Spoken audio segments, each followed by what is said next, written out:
Hello everyone. Welcome to tonight's video on Paranormal M. I hope you're doing well. If you have any unexplained paranormal stories of your own, you can send them to me. And if the stories here help you sleep, please share them with someone who might enjoy them too. Tonight's first story begins with a family vacation in Maui. But little by little, the trip turns into something more unusual, especially when the storyteller visits a few places connected to her past. Get comfortable, relax, and sleep well tonight.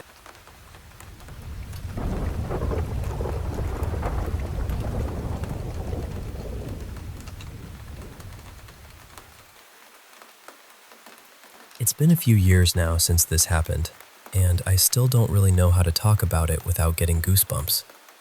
I went back to Maui in April of 2022 for my 40th birthday.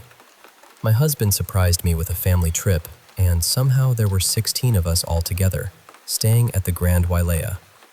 I know that sounds fancy, and it was, but for me, Maui wasn't about the resort.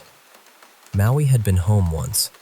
It was where I had worked, where I had loved, where I had lost people, and where pieces of my spirit had been scattered like little shells along the shoreline.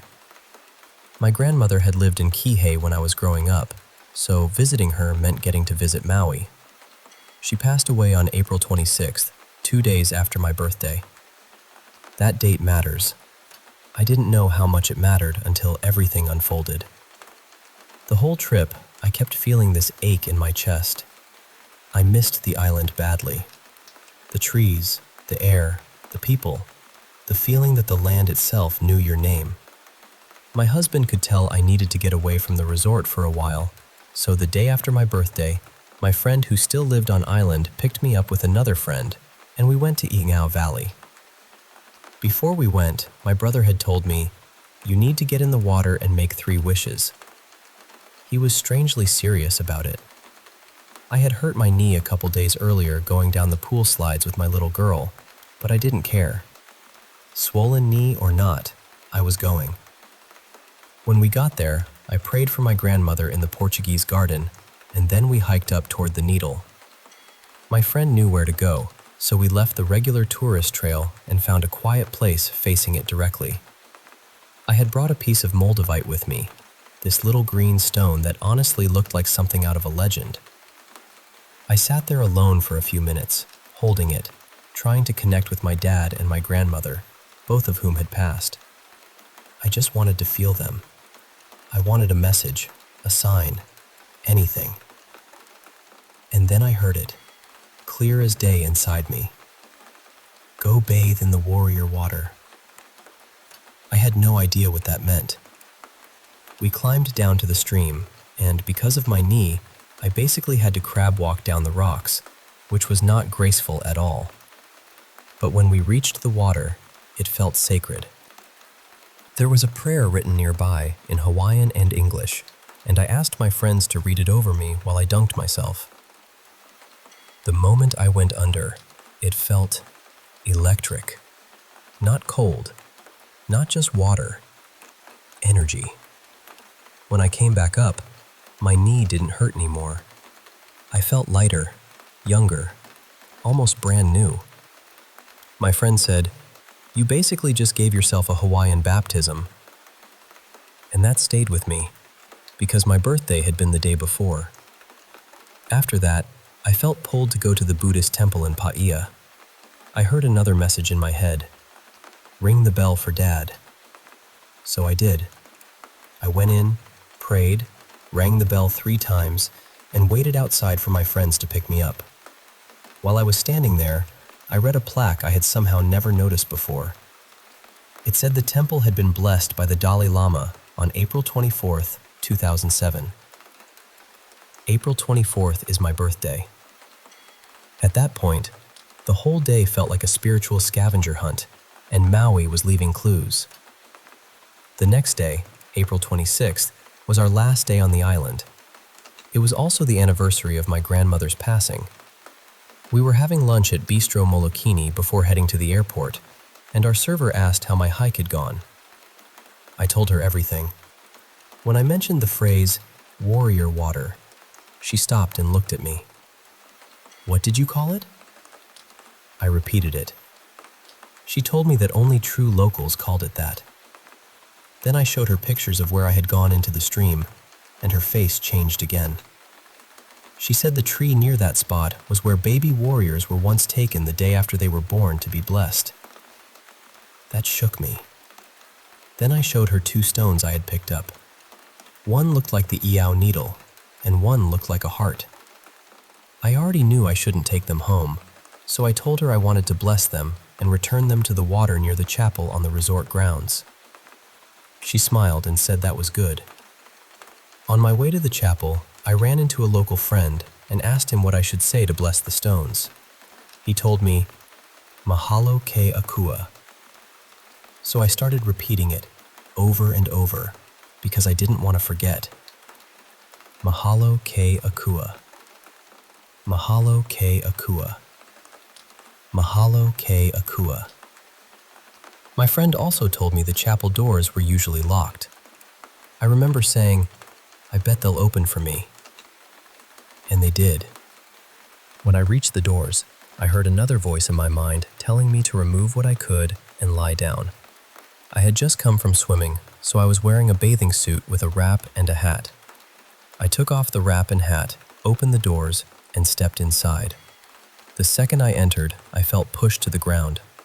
Then I heard, "Keep your eyes closed, don't look." And then the drums started. They were loud, deep, heavy, not like music from a speaker. They were inside my bones. I could feel every beat through my body.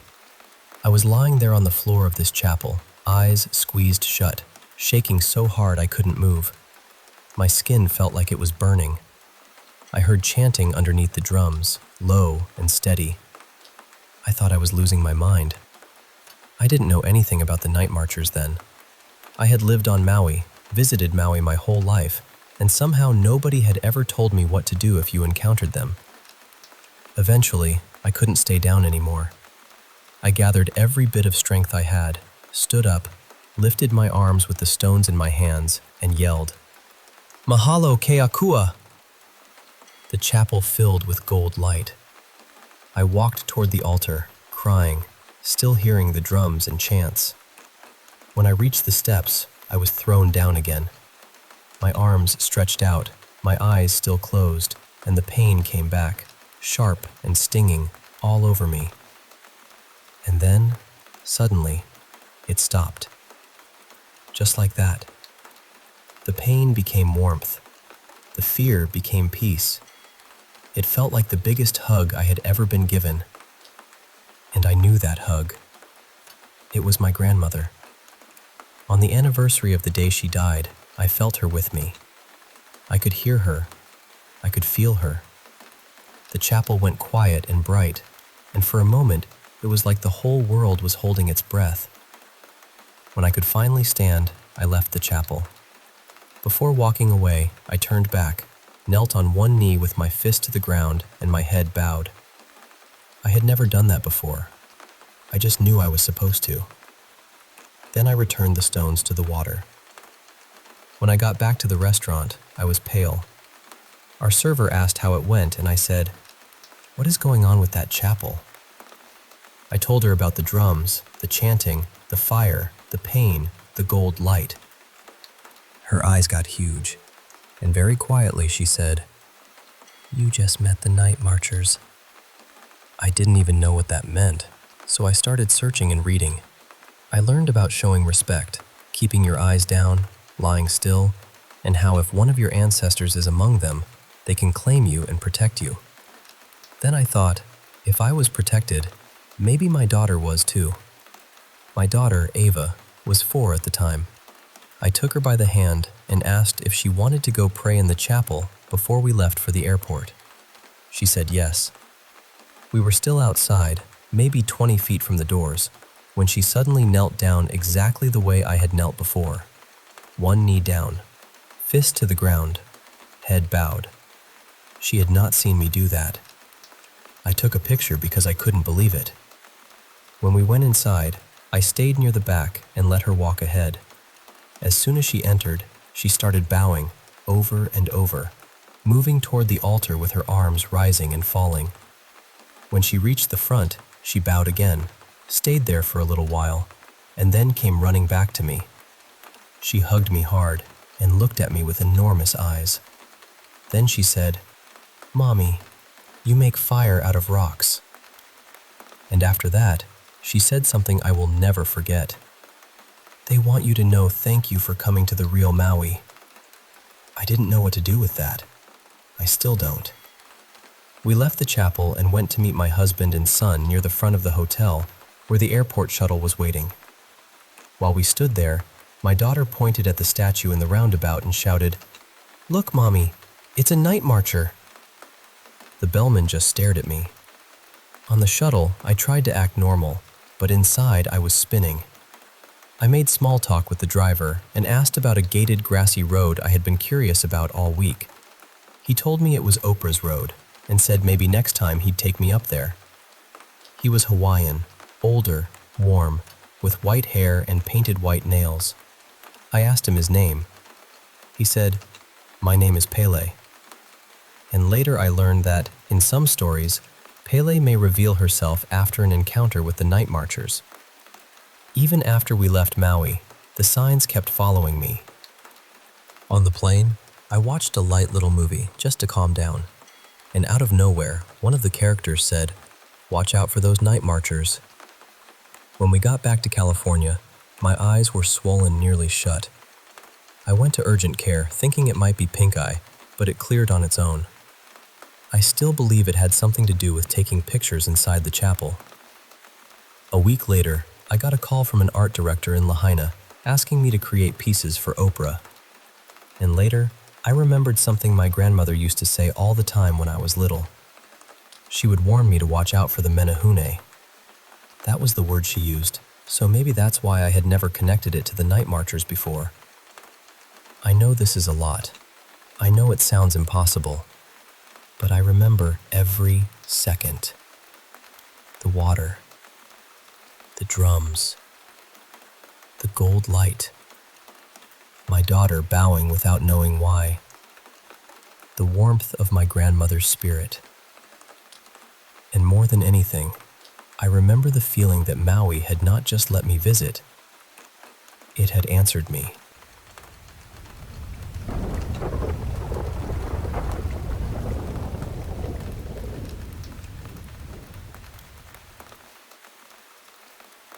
I've been to a lot of psychics over the years. More than I can even comfortably admit, honestly.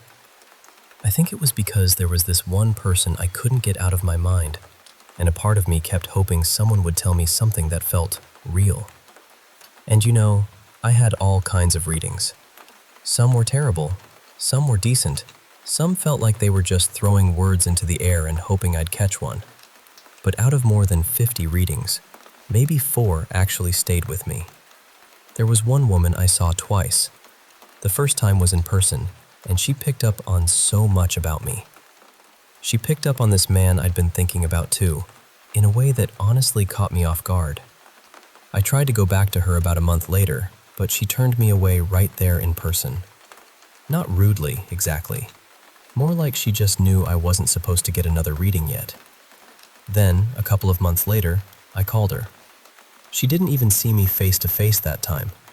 She only had my first name and my date of birth, and somehow she picked up exactly where she had left off, like she had opened the same book to the same page. A few weeks after that, I called her again, and before I could really say much, she said, "Have you had a reading recently?" I told her yes, and she said, "Then you need to wait." That stayed with me. Later on, I went to a psychic fair with my mom, and one of the women there, someone I had seen maybe 3 or 4 weeks before, looked at me and suddenly said, "You're the one with the beautiful aura." I just froze for a second. Then she said, "Your name is Ava, right?" And I said yes. Then she said, "You're the one thinking about the man from a few years ago?" That part was a little off. It wasn't a few years, it was closer to 10, but still, I couldn't believe she remembered me at all. I asked her how many readings she usually does in a month, and she said around 70 or 80. So either she remembered me out of all those people, or she really was picking up on something again. Either way, it felt strange in that quiet, electric kind of way. Then I wanted to see what she would pick up about my mom. My mom asked about her mother, who had passed away. And this reader, who used Egyptian tarot cards, looked at her and said, "You have a brother, and your sister-in-law is not to be trusted. Be careful with her." My mom's face changed immediately, because that was true. My mom has had problems with her brother and sister-in-law for years. They've been arguing over property for almost 2 decades. Then the psychic said, "You're planning to travel in September. You'll stay until October, about a month." My mom's eyes got so wide. She had been planning a trip in September, but she hadn't said a word about it. Then my mom asked about some land in our family. The psychic said, "It comes from your father's side. It belongs to you, but you need to be careful with your brother." And again, my mom looked stunned. Her father had owned a lot of land years ago, land that was taken during the communist period. So for this woman to say that, so directly, without fishing or guessing, was honestly hard to brush off. Out of all the psychics I've ever seen, I only remember the names of maybe 5. But this woman? I remember her, because the way she read my mother was so precise.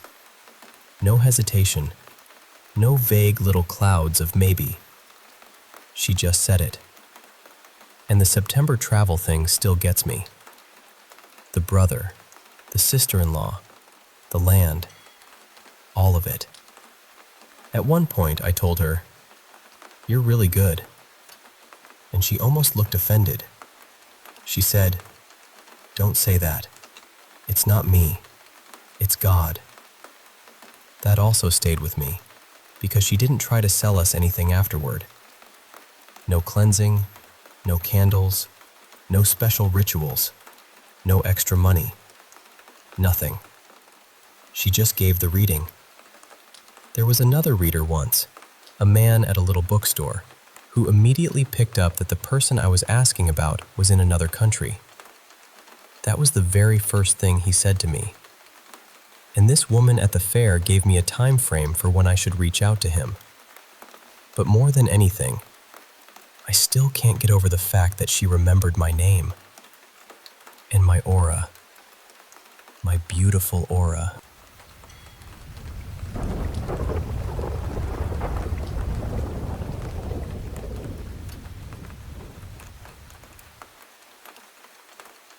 Hi, I know this might sound strange, but I've been lying here unable to sleep, and for some reason, this story keeps coming back to me.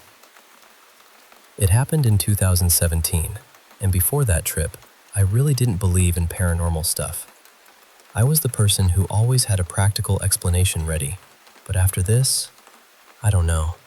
Something about it changed me. My best friend Mariah and I had gone to Austin for the first time to celebrate our 22nd birthdays. We booked a few nights at the Driscoll, and I'm pretty sure we were staying on the renovated side of the hotel. The first night, I went back to the room alone. I remember opening the door and immediately stopping, because the overhead light was on and the fan was spinning, even though I knew I had turned both of them off before we left. I told myself it was probably just old wiring. That felt reasonable. But then I sat in the room for a couple of hours, and the light kept flickering above me. Eventually I got annoyed, turned it off again, and went into the bathroom. When I came back out, the light was on. That was the first moment where I felt this little cold pinch in my stomach. A few hours later, Mariah came back. We were talking like normal when, right in the middle of our conversation, we heard a woman's voice calling our nicknames. She had this soft accent, and it sounded close, like she was just outside the door. We both froze. Mariah looked at me and said, "Did you hear that?" And I said, "Yeah, it sounds like somebody's calling us." At first we thought maybe it was another girl from our group, but she was staying at a hotel across the street. I opened the door and looked down the hallway, and there was nobody there. No footsteps, no doors closing, nothing. We called our other friend, and she was still out at the bar. The weird thing is, we weren't as scared as we probably should have been. We kind of laughed it off, because what else do you do at that point? The next afternoon, we decided to take a nap. Mariah was lying in bed, giggling a little, and I asked her what was so funny. She told me to stop touching her. I was standing across the room. I told her to stop playing around because I thought she was trying to freak me out. But she said something was touching her thigh. Not brushing against her, touching her. I was still being dismissive, so I told her to relax and go to sleep. Not even 10 minutes later, I got into my own bed. I was wide awake, scrolling on my phone, when I felt the mattress dip beside me. It felt exactly like someone climbing into bed next to you. Then I felt pressure on my legs. Then my thighs. Then my chest. I know people talk about sleep paralysis, but I was not asleep. I was completely awake, phone in hand, staring at the room. I tried to wake Mariah, but she was out cold. So I finally said, out loud, "Hey, get off of us. Let us sleep. We haven't done anything to you, so stop being nasty." And after a few minutes, it stopped. The other friend on the trip told us it was probably psychological. She said old hotels lean into ghost stories, and faulty wiring makes people imagine things. I wanted to believe that, honestly. It would have been easier. But then other things happened. One afternoon, a woman came to our room with a tray of cookies. We thanked her, and Mariah started to ask about the ingredients because she has allergies and always asks about nuts. She also asks everyone their name. That's just who she is.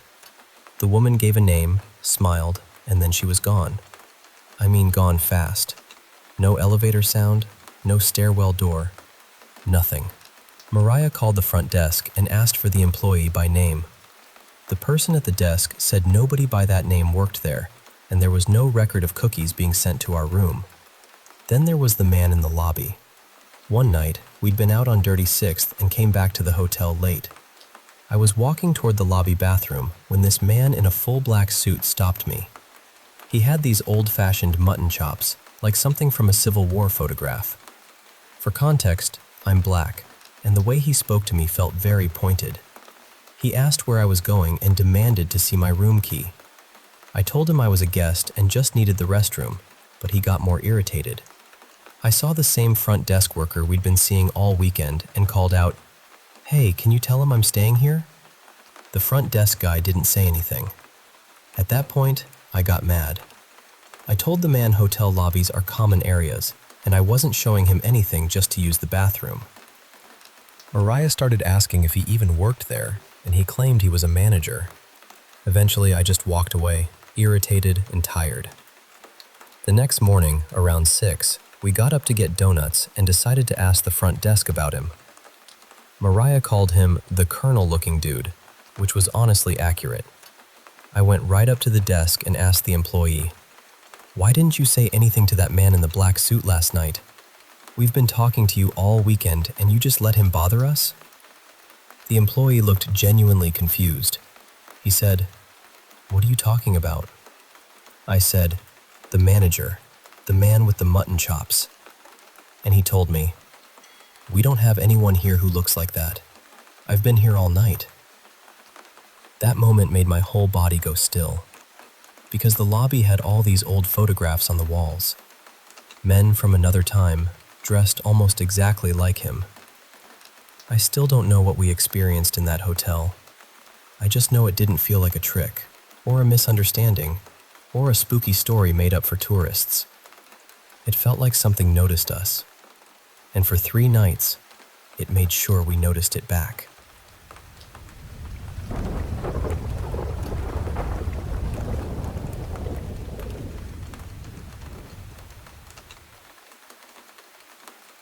I honestly don't know where to begin with this, because it feels like these things started before I even understood what was happening. When I was little, there were always strange things around the old house. Small things at first. random wet spots on the floor with no reason for them to be there. My grandfather sometimes speaking to empty space, though at the time everyone explained it away because he had gone through brain surgery and wasn't fully himself afterward. Still, even before I knew anything about ghosts or spirits or whatever people call them, I always felt something was off about that house. It wasn't the house I live in now. This all started in the old one. There was this narrow little hallway between the living room and the kitchen. It wasn't huge, but 2 people could probably squeeze through it. From the living room, you couldn't really see the kitchen. You could only see the hallway, and then you had to turn right at the end to get there. Near that turn, there was a corner where my mother kept things like buckets and small household stuff. One night, I was sitting with my family watching TV. I was facing the television, but I was sitting in a spot where, if I turned my head, I could see straight down that hallway. For some reason, I looked, and there was a figure standing in that corner. I still don't really know how to describe it. It was just there, facing toward us, maybe staring. I couldn't see its eyes clearly, but it felt like it was looking right into the living room, right at my whole family. After that, my memory gets blurry. I only remember dreaming that it followed me. That dream stayed with me for years. After it happened, I was terrified to go to the bathroom alone. I hated looking toward that hallway at night. I hated that whole part of the house, especially after dark. When I was around 10, we moved into a new house. Compared to the old one, this place felt peaceful. I could breathe there. I didn't even like going back inside the old house after that because it always gave me this heavy, bad feeling. But years later, when I was about 15, something happened again. I had my mother's old phone at the time. The power button didn't work at all, so I couldn't turn the screen on or off with it. I used to double tap the screen to wake it up, and when I wanted it to go off, I had to wait for the timer. I slept alone in my room. My parents' room was next to mine, though not exactly close. Usually, I would close my bedroom door before sleeping. I'd go to my room around 10, scroll on my phone for a while, then try to sleep around 11. I'm not a deep sleeper either. Even small sounds wake me up. That night started like any other night. I used my phone for a bit, put it near the side of my bed, closed my eyes, and tried to sleep. Then I heard snoring. At first, I ignored it. Sometimes at night I heard knocking sounds or footsteps on the stairs, and I usually pretended not to notice because I was too scared to check. So I told myself it was probably my father snoring from the other room. I could sometimes hear my parents talking faintly through the walls, so I tried to convince myself it made sense. But then the snoring got louder. It sounded like someone was sleeping right next to me. I froze. I didn't want to move. I didn't want to open my eyes. The worst part was that the bed felt like it dipped slightly, as if someone had actually lain down beside me. I was lying on my side, facing toward the mirror side of the room. My bed was placed so that one side faced the window and the other faced the mirror. The door was also on the mirror side, a little farther away. I peeked just a little, trying to see if anything was there, but the room was too dim and the curtains made everything harder to understand. That was when I noticed my phone screen was still on. It should have turned off already. After a moment, it finally went dark. Then it turned on again. It kept doing that, off, then on, off, then on. Between the snoring, the feeling on the bed, and the phone lighting up by itself, I couldn't take it anymore. I decided I would run to my parents' room without looking back. I counted to 10 in my head, then ran with everything I had. But when I reached their door, it was locked. I panicked. I knocked like crazy because I didn't know what else to do. I was so scared I could barely think. Finally, they opened the door and asked what happened. For some reason, I couldn't tell them the truth. The words just wouldn't come out. I only said I wanted to sleep with them. My father went into my room to turn off the fan, but he didn't find anything strange. After that, I slept in my parents' room for a few months. I thought maybe it was only happening in my room, but then something happened upstairs while I was sleeping with my mother. My father had night work that day, so it was just me and my mother on the upper floor. My grandparents and my brother were downstairs. My mother had already gone to bed, and I was also getting ready to sleep. At some point, I needed to turn on the light. I don't remember if I was going to the bathroom or doing something else, but I remember walking toward the switch. As I got close to it, I felt like someone was standing right there beside the switchboard. It was the kind of feeling you get when you nearly walk into another person and instinctively shift your body to avoid them. I actually moved sideways like someone was in front of me. Then I turned on the light. No one was there. That didn't scare me as much as the snoring, but it still shook me. My mother got worried and kept saying it was because I didn't believe in God. I'm agnostic, so I didn't really know what to say to that. The hardest part was that nobody else seemed to see anything. It felt like all of it was only happening to me. A few weeks after that, I was chatting with my best friend, Maya, telling her about everything that had been happening. While I was messaging her, I saw a figure pass by my room. It had the same build as my father, so I thought it was him and didn't react much. But later, when I went downstairs, I didn't see him anywhere. I asked my grandmother where he was, and she told me he hadn't come home yet. The next day, my grandfather passed away. His room was directly below mine. Even now, whenever I think about it, I don't know what to make of everything. When I slept in my own bed, it often felt strangely itchy, but other people didn't seem to have that problem. And for some reason, I hate talking about all of this, especially with my parents. I don't know if it was a ghost. I don't know if it was something else. I just know what I felt, what I saw, and how alone it made me feel.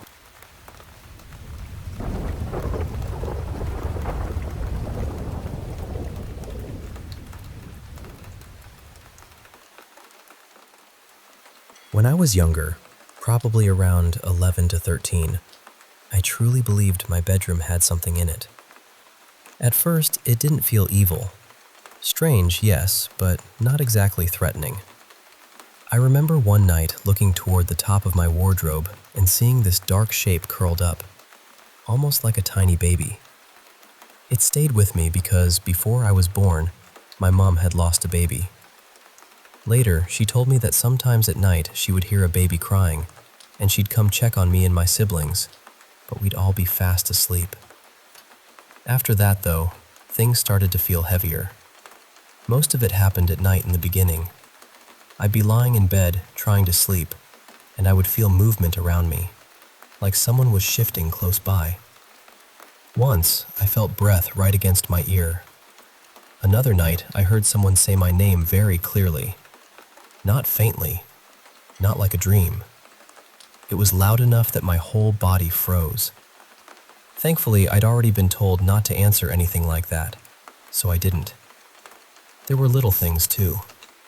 I'd walk into my room, leave the door open, turn around, and somehow it would be shut.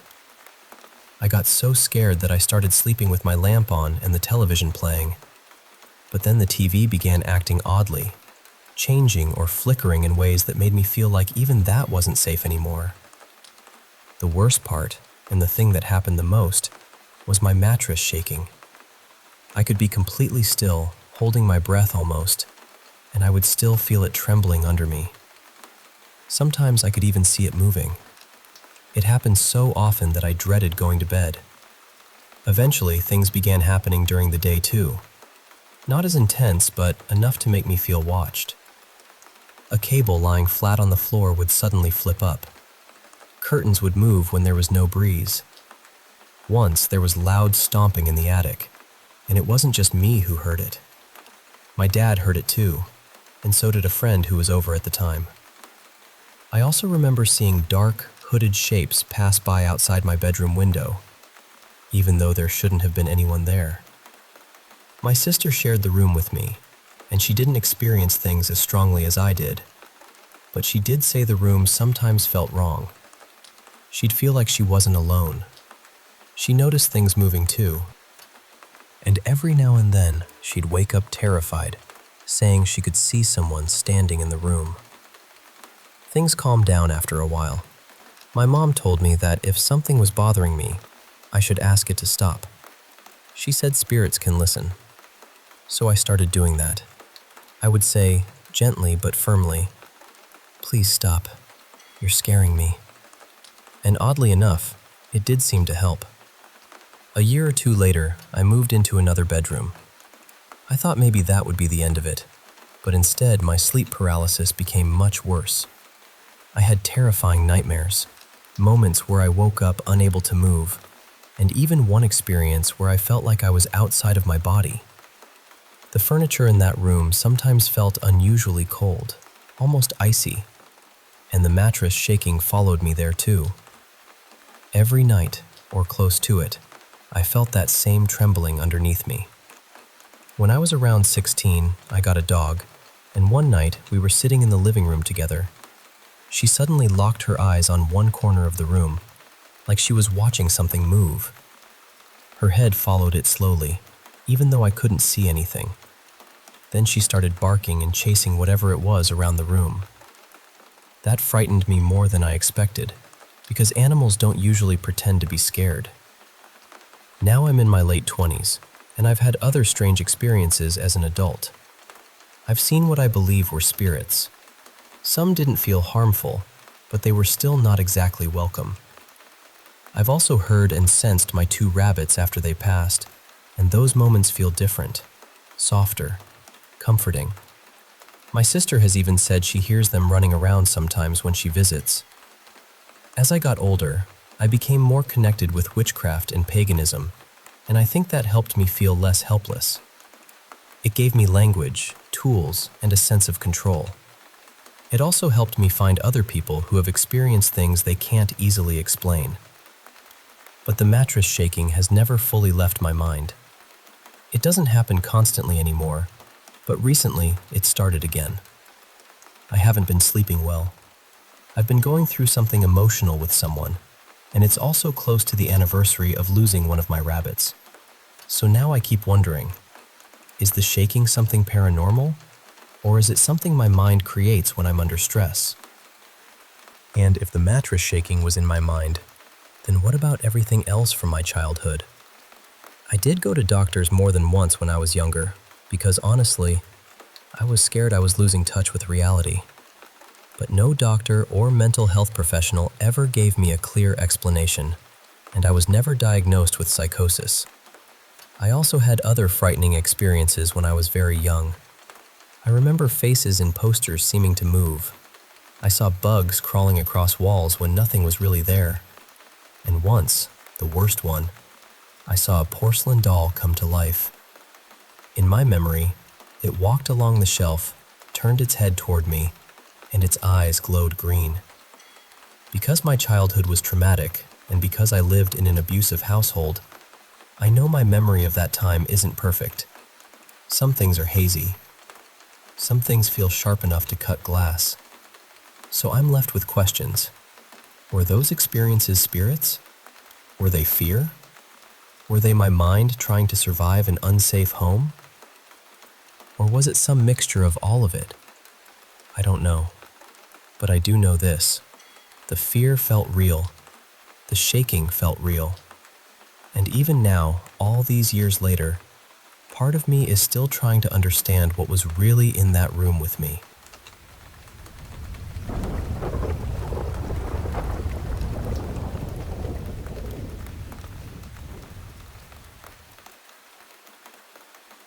I want to tell you about something that happened when I was really young, and honestly, I still don't know what to make of it. My mom has an older relative, her uncle, who lives out in rural Missouri. Once or twice a year, when I was growing up, my family would make this long drive to visit him. It was about 10 or 11 hours in the car, and we would usually stay at his house for several days. That was just part of my childhood. It happened so regularly that I never really questioned it. This particular memory happened at his house. I'm in my 20s now, but back then I was probably around 6 years old, maybe 7. And I think that matters, because my memory of it is strange. It doesn't feel like a clear recording in my head anymore. It feels more like I remember remembering it, if that makes sense. For whatever reason, my mom and I were sleeping in the living room on a pull-out sofa bed instead of one of the spare rooms. I don't think my dad was there on that trip, probably because of work. So it was just me and my mom, lying there in this old, quiet house in the middle of the night. And the house always felt a little creepy to me. Not in a dramatic haunted house way exactly. More like it was full of old furniture, old smells, old shadows. It was kind of secluded too, so at night, it felt like the whole world had gone silent around it. At some point, very early in the morning, maybe around 4, I was lying flat on my back. The house was completely dark. No lamps on, no hallway light, nothing. Then I saw something move into my vision. It was slow. That's the part I still remember most clearly. It didn't jump out at me. It just leaned in, almost like it was looking down at me. It had a long neck, or at least that's how I remember it. Its head was perfectly round, and there were 2 horns coming out from the sides. If it had really been standing there, it would have been on my right side. My mom was sleeping on my left, so she wasn't between me and whatever this was. There was no comfort in that. And I know how that sounds. Horns, dark shape, appearing in the middle of the night. It sounds almost too obvious, like something a frightened kid's mind would invent. That's one reason I've always wondered if it was a nightmare. For years, I thought maybe my eyes had been closed, and I somehow saw it through my eyelids, because I remember it as a dark silhouette against a slightly lighter darkness. But when I really think about it now, I'm not so sure. My eyes might have been open. Then again, why would I have been lying flat on my back at 4 in the morning with my eyes open? I've never really slept that way. I usually sleep on my side.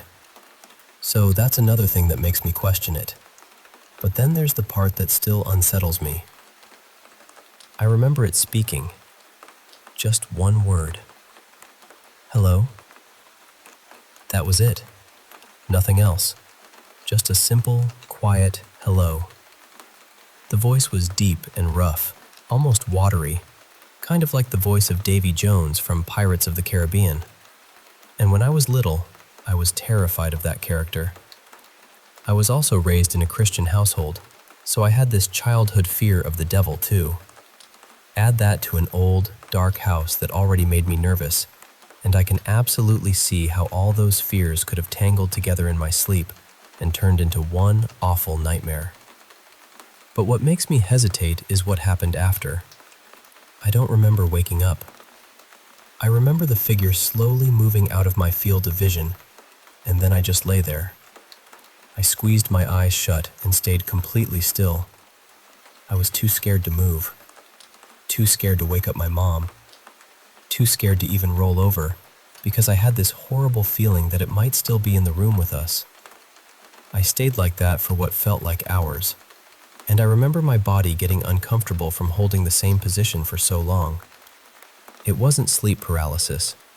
I've had that a few times, and this didn't feel like that. I could have moved. I just didn't, because I was terrified. That's really all I remember.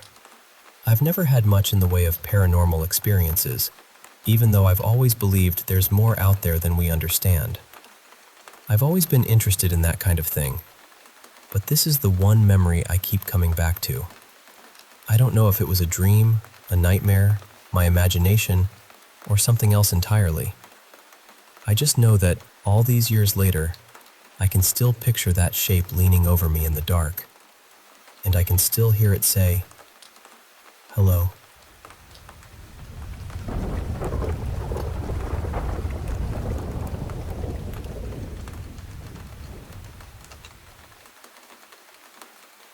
Most families have a few strange stories tucked away somewhere. But mine has more than a few. Over the years, there have been footsteps with no one there. Things moved around when nobody touched them, odd noises in empty rooms, and little kids in the family saying things they had no possible way of knowing.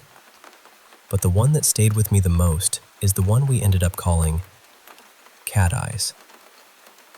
This happened a little over 20 years ago, when I was about 8 years old. Back then, my family lived in a 3-bedroom house. It was me, my parents, and my 2 younger siblings. The house had 2 living rooms. The second one was more of a family room, though we didn't really use it much at the time. The layout was kind of unusual. When you walked through the front door, you came right into the main living room. From there, you could see straight down the hallway toward the bedrooms.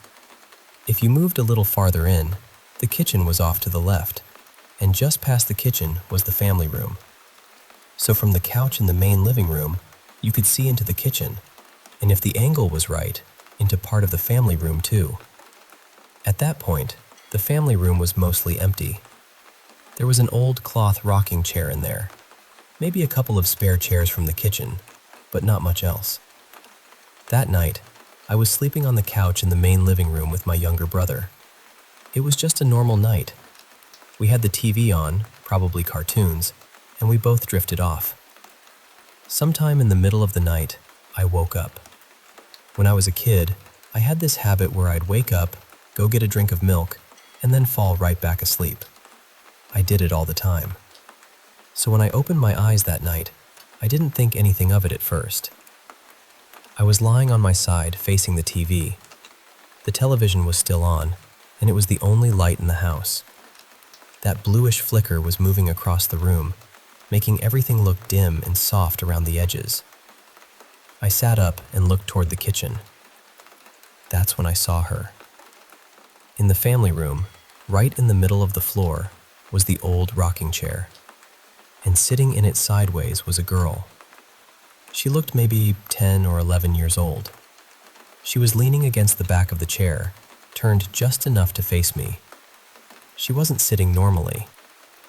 Her body was angled in this stiff, unnatural way, like she had been waiting there for me to wake up. She was wearing an old-fashioned black school uniform with long white socks and black shoes. Her skin was pale, but not just pale. It almost looked like she had a faint glow around her. Not bright enough to light up the room, but enough to make her and the chair stand out from everything else. Her hair was white, or maybe silver. It had bangs that came down across her forehead in this blunt, rounded way. Her mouth was slightly open, like she was breathing through it because her nose was stuffed. But her eyes were the worst part. They were too big to be normal, but not so big that they looked fake. They were yellow-green, almost glowing, and shaped like a cat's eyes. The pupils were black, thin, and vertical. She just stared at me. I stared back. I still don't know why I did what I did next. Maybe I was too scared to think clearly. Maybe getting milk was such a normal part of my routine that my body just decided to keep going. So I got up from the couch, and I started walking toward the fridge, which also meant walking closer to her. As soon as I took that first step, I noticed something else in the family room. Behind the girl, off to the left, there were 2 children. They were bluish, see-through, and younger than her. They were passing a ball back and forth. On the other side, there was another child, also blue and transparent, jumping rope by herself. All 3 of them faded out around the knees, like their lower legs just dissolved into nothing.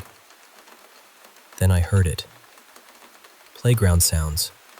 Children laughing, running, calling out. The kind of noise you'd hear at recess when a whole playground is full of kids. But it was happening inside my house. The cat-eyed girl never moved. She just kept watching me. The other children kept playing behind her, like I wasn't even there. I stayed close to the wall and slowly made my way to the fridge. Every step felt like it took forever. I didn't look away from her until I reached the refrigerator, because from that spot, the family room was out of sight. The second I opened the fridge door, the playground noise stopped. completely. The light from the fridge came on, and everything suddenly felt sharper, more real. I stood there drinking milk and trying to convince myself I was half asleep. I told myself I was dreaming, or hallucinating, or imagining things because the house was dark and the TV was still on. Then I put the milk back. And when I closed the fridge door, the playground sounds came back, louder than before. I peeked around the corner. They were all still there. The 3 blue children were still playing. The girl was still in the rocking chair, still sideways, still staring at me with those yellow-green cat eyes. She hadn't moved at all. I backed away slowly, all the way to the couch, never taking my eyes off her. When I reached it, I crawled under the blanket, curled up as small as I could, and hid there until I eventually fell asleep. Nothing else happened that night. I don't remember exactly how long it took me to tell my family. Maybe I waited a while. Maybe I tried to pretend it hadn't happened. But eventually, I told them what I saw. And after that, the name Cat Eyes stuck. My family still brings it up sometimes. And all these years later, I still think about that girl in the rocking chair, watching me from the family room.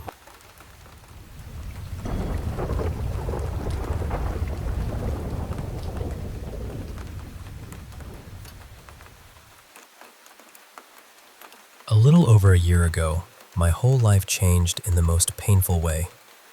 My husband passed away without warning, and I was still trying to understand how to breathe through that kind of grief when my mother became seriously ill. She was living by herself in the old family house, and once her condition got worse, I knew I couldn't leave her there alone. So I packed what I needed, left my own place behind, and moved in with her so I could take care of her properly. At first, I thought the sadness was what made the house feel so heavy. Grief does that, you know? It settles into the walls. It changes the air. But then my mother started saying strange things. She was in bed most of the day, weak from her illness and the medication, and she kept telling me she heard noises in the hallway. Not just creaking floorboards or pipes. She said she heard voices, faint voices, calling her name. I tried to be practical about it. I told myself it was the medicine, or her fever, or maybe just the old house making old house sounds. I didn't want to let fear in. I already had enough fear living inside me. Then, a few days later, I saw something myself. It was the middle of the afternoon, broad daylight. I had just finished cleaning up around the house, and my mother had fallen asleep. I went into her room to check on her, just like I always did. And when I stepped inside, I stopped dead. There was a woman standing beside my mother's bed. She was dressed completely in black, from head to toe, and I could see her face so clearly that even now, I wish I couldn't remember it. Her skin was pale in a way that didn't look human, and her eyes were huge, wide open, fixed right on me. I couldn't move. I couldn't scream. I just stood there, frozen, with this terrible cold feeling moving through my body. Then, without even thinking, I covered my eyes with both hands and started praying out loud. I prayed like a child. I prayed because it was the only thing my body knew how to do. I must have stood there for a full minute with my hands over my face. When I finally lowered them, she was gone. My mother was still asleep, calm and untouched, as if nothing had happened. 2 nights after that, it got worse. I was sleeping in the room next to my mother's, so I could hear her if she needed me. I had just lain down and was starting to drift off when I noticed a dark shape at the foot of my bed. It looked like a shadow, but too solid, too still. I stared at it, trying to convince myself I was half asleep. Then something grabbed me. I didn't see hands, but I felt them. A sudden, violent pull, like something invisible had caught hold of me and was dragging me off the bed. The force was so strong that my blanket flew up and landed across the room. I screamed then. I got out of that bed so fast I don't even remember standing up. I ran into my mother's room and stayed there beside her until morning. I did not sleep. Not for 1 second. The moment I truly broke was the next week, when my sister Mara came to visit. A few minutes before she arrived, I was sitting alone at the kitchen table, eating something small because I hadn't had much of an appetite. Suddenly, I felt this sharp, crushing pain around both of my wrists. It felt exactly like someone had grabbed me with both hands and was squeezing as hard as they could. I couldn't breathe. I couldn't think. Then I heard Mara's car outside, and I ran out of the house crying so hard I could barely speak. I told her I couldn't stay there anymore. I told her something was in that house, and it wanted to hurt me. She was frightened, but she tried to calm me down. Then I told her what had just happened in the kitchen. She pulled up my sleeves, and both of us went silent. There were bruises forming around my wrists, deep purple marks, and you could see the shape of fingers in them, like someone had pressed their hands into my skin. That was when I lost it. I told her, "It's him. It has to be him. He doesn't want me here. He doesn't want me to leave our old life behind. He's looking for me." But Mara grabbed my face gently and made me look at her. She said, "No, listen to me. That is not your husband. This is not love. This is something else." And I think I needed someone to say that to me, because grief can twist fear into strange shapes. It can make you believe the worst thing is still connected to the person you miss. Mara didn't waste any time. She called our aunt, who knew the parish priest in town, and by the next morning, he came to the house. He blessed every room, the bedrooms, the kitchen, the hallway, even the corners that always felt too dark no matter how many lights were on. Then he blessed me too. And after that, the house changed. I don't know how else to describe it. The air felt lighter. My mother stopped hearing voices. The hallway went quiet. I never saw the woman in black again, and nothing has touched me since. For a while, I thought maybe that was the end of it. But a few weeks later, I learned something I wish I hadn't. Some relatives mentioned, very carefully, that my late husband's family had been connected to dark spiritual practices back in their hometown. Things people didn't like to talk about, things that had followed the family for years. I don't know what's true. I don't have proof. And honestly, I'm too afraid to go digging for answers. All I know is this: whatever was in that house was not my husband. And I am grateful every day that it finally let go.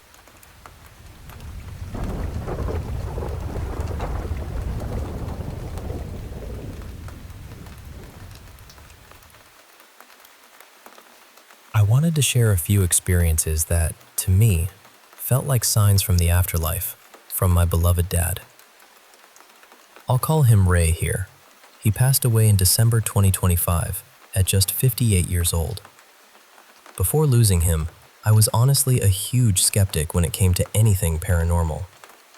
I never really believed in signs, messages, or anything like that. But after Ray died, a few things happened that changed the way I see all of it. He had always been so strong, athletic, fit, full of energy, and successful in his work. We all thought he had so many years ahead of him. Then one day, completely out of nowhere, he lost feeling in his left arm and hand. Not long after that, he was diagnosed with brain cancer. The illness changed everything. He became paralyzed, unable to walk, and had to use a wheelchair. Later, it affected his mind too.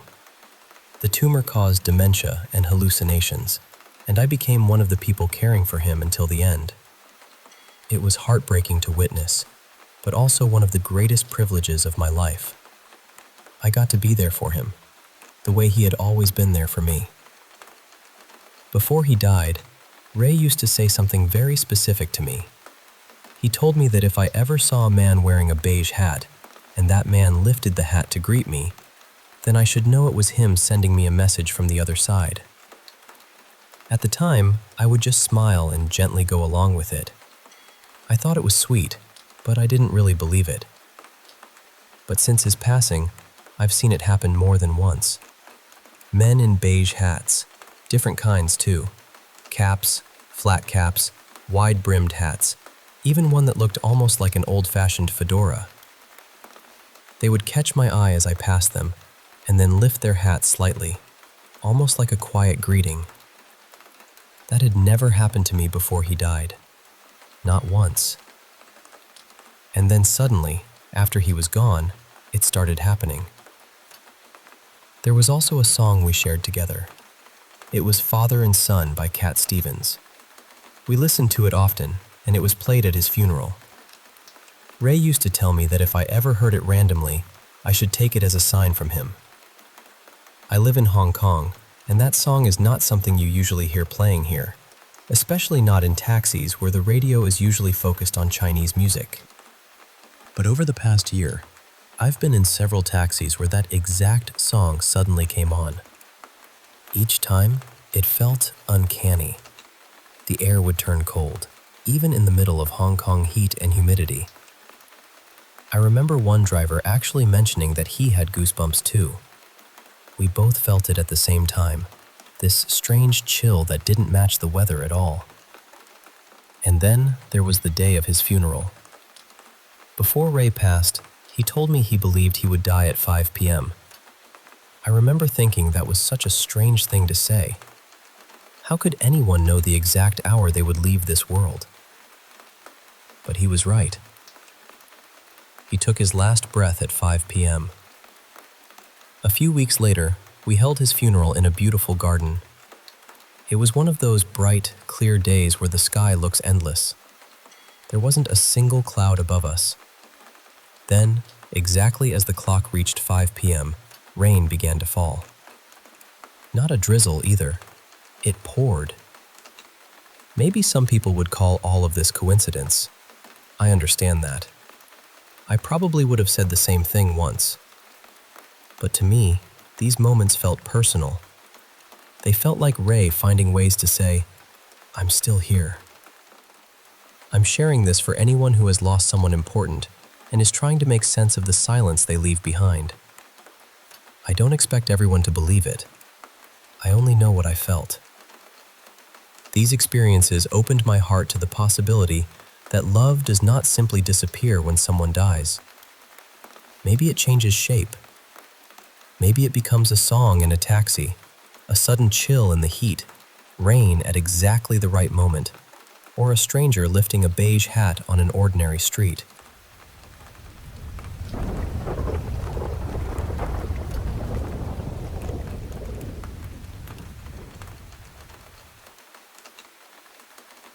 I've been carrying these memories for a long time, and I feel like I need to finally say them out loud. Not because I expect everyone to believe me, but because somewhere out there, I really believe someone else has gone through something like this too. Most of this happened when I was still very young, around 6 to 9 years old. And I know what people usually say when a child tells a story like this. They say it was imagination, or a dream, or the dark playing tricks on the mind. But I knew the difference between make-believe and real life. I knew when I was awake. I knew what fear felt like in my body. And some of these things left marks I could actually see. The first thing I remember happened when I was about 6. I was sleeping beside my mother in our old house, the one near the edge of the village. It was late autumn, close to Halloween, and the room was almost completely dark except for these thin little strips of light coming through the shutters. At some point during the night, I opened my eyes, and in the corner of the room, I saw a shadow. It wasn't vague. It wasn't just a jacket hanging on a chair or some shape my sleepy mind invented. It looked like a person standing there, and then it raised its hand. It waved at me. Not slowly, not like some strange drifting motion from the light. It waved the way someone waves when they know you can see them. I remember whispering, "Mom, is that you?" My mother stirred, half awake, and turned on the lamp. The second the light filled the room, the shadow disappeared. Just gone. No object there, no explanation, nothing in the corner that could have made that shape. My mother told me to go back to sleep, but I didn't. I just lay there staring at that corner, waiting for it to come back. The second experience happened a few years later when I was around 9. It was Halloween morning, and my mother and I were on a bus heading toward the village. I remember sitting beside her, looking out the window, when I started hearing two people talking behind us. A young man and a woman. Their voices were clear, not muffled, not far away. They sounded like they were sitting right in the seats behind us. But the things they were saying were so strange. The man was talking about belonging to some kind of old vampire order, not in a joking way, not like a kid making up a game. He sounded calm and serious. The woman told him the place where she was staying had something in it, something violent, something like a poltergeist. They spoke as if all of this was normal to them, like they were discussing work or family matters. I sat there frozen, listening. Then, at the end, one of them said something like, "We'll see each other at the next gathering." And right after that, I felt this cold rush go through me. It was sudden, like all the warmth had been pulled out of the air. I turned around immediately. The seats behind us were empty. Completely empty. The bus hadn't stopped. No one had gotten off. There was nowhere for them to go. I looked at my mother, but she hadn't reacted at all. She hadn't heard anything. Not one word. Then there was the night with the scratches. I was sleeping beside my mother again, and I woke up in that heavy, strange way where your body feels slow, but your mind is already terrified. There was another shadow near me. This one wasn't shaped like a person. It didn't have arms or a face or any clear outline. It was darker than the dark around it, almost like a stain moving through the room. And then I felt pain on my neck. Sharp pain. I saw the shadow close to me, and I had the horrible feeling that it was scratching me. I wanted to scream, but I couldn't move. I couldn't even breathe properly. Fear had pinned me down. The next morning, I checked my neck. There were 3 marks there. Not fresh red scratches either. They looked older somehow, like thin, healed scars. But they hadn't been there before. I know they hadn't. And then, by the following day, they were gone. Completely gone. No scabs, no redness, no lines, no trace of anything. The last experience was more recent. I was in my own room, in my own bed, drifting in that space between sleep and waking. Not fully asleep, not fully awake. And suddenly, the room filled with voices. Not one voice, not 2, dozens of them. Maybe more. They were all talking at once, overlapping, rising and falling around me. It sounded like I had been dropped into the middle of a packed market or a crowded train station, except I was still lying in my bedroom. I couldn't make out what they were saying. It was too many voices layered over each other, but the sound was everywhere, close, surrounding me, and there was no one there. I know people will explain these things away. They'll call it sleep paralysis, hypnagogic hallucinations, childhood fear, an overactive imagination. Maybe that makes sense on paper, but I know what I saw. I know what I heard. I know what I felt on my skin.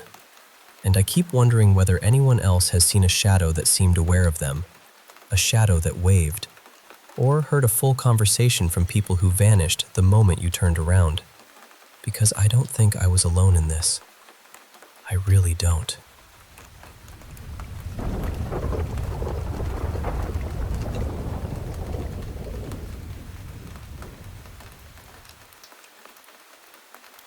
I want to start by saying I've had quite a few strange experiences over the years. Paranormal encounters, sleep paralysis, things I still don't fully know how to explain. I'll probably talk about those another time, but today, I want to focus on one specific thing that happened to me. To give you a bit of background, the place I lived in was built on old marshland. There had been a village there for generations, but the part I'm talking about was a little newer. Back in the 1930s, a shoemaker from another country came across the area and decided to build there. He opened a shoe factory and built a whole little town around it for the workers. And honestly, it sounded incredible. There were houses designed in the style of his home country, a swimming pool, shops, a cinema, a petrol station, tennis courts, a village hall, and a large hotel. He owned all of it. Over time, the factories closed, the buildings were sold off, and the whole area changed. The hotel was eventually converted into flats, and that's where this story really begins. When I was 17, I moved in with my boyfriend at the time. He was 23, and we moved into one of the flats inside that old hotel. The relationship was awful. He was controlling, cruel, and the whole thing was toxic from beginning to end. Something else worth mentioning is that, years before that, my grandfather had also lived in the same old hotel building. That matters because I remember something from his flat very clearly. His bathroom always felt wrong. It was a tiny room, maybe 6 feet by 6 feet, with no windows at all because it sat toward the middle of the building. There was nowhere for anyone to look in from, no hidden corner, no outside view. Nothing. But every time I went in there, I had this heavy feeling that someone was watching me. When I moved into the flat with my boyfriend, I realized we were on the same floor my grandfather had lived on. And then, little by little, I started feeling it again. That same watched feeling in the bathroom. It went on for months. Nothing dramatic happened at first. It was just that horrible sense that I wasn't alone, even when I knew I should have been. Then one day, my younger brother Mason came over to visit. He was 16 at the time. I had been in the bathroom and got that familiar feeling again, the prickling, uncomfortable sense of being observed. I left the bathroom, grabbed a laundry basket, and went into the bedroom to collect clothes for the wash. When I walked in, Mason was standing there with his back to me. At least, I thought it was Mason. He was wearing a pale yellow super dry shirt and black Adidas joggers with tight cuffs at the ankles. I remember it clearly because I was looking right at him. I started chatting away to him, just about whatever random thing had caught my attention that day. As I was speaking, he slowly began to turn around. I could see the side of his face. And then I heard talking from the living room. I stopped. I listened again, and I heard my brother's voice coming from the other room. Then he called out, "Who are you talking to?" I turned toward the bedroom door and saw Mason walking out of the living room. My stomach just dropped. I looked back to where he had been standing in the bedroom, and there was no one there. I turned back to my actual brother and said, "You were just in here with me." He looked completely confused and told me he had been in the living room the whole time. He said he heard me talking and wondered who I was speaking to. For a second, I tried to make it make sense. I thought maybe he had somehow walked around me without me noticing. But then I looked at his clothes. He was wearing something completely different. Not the yellow shirt, not the black Adidas bottoms. A different outfit entirely. I didn't know what else to do, so I just finished gathering the laundry. Afterward, I put the laundry basket on top of this big oak wardrobe we had in the bedroom. Later that day, I told my boyfriend what I had seen. He laughed at me. He told me it was all in my head. And without even thinking, I said, "It'll show you." The words just came out of my mouth. I didn't plan to say them. I don't even know why I said them.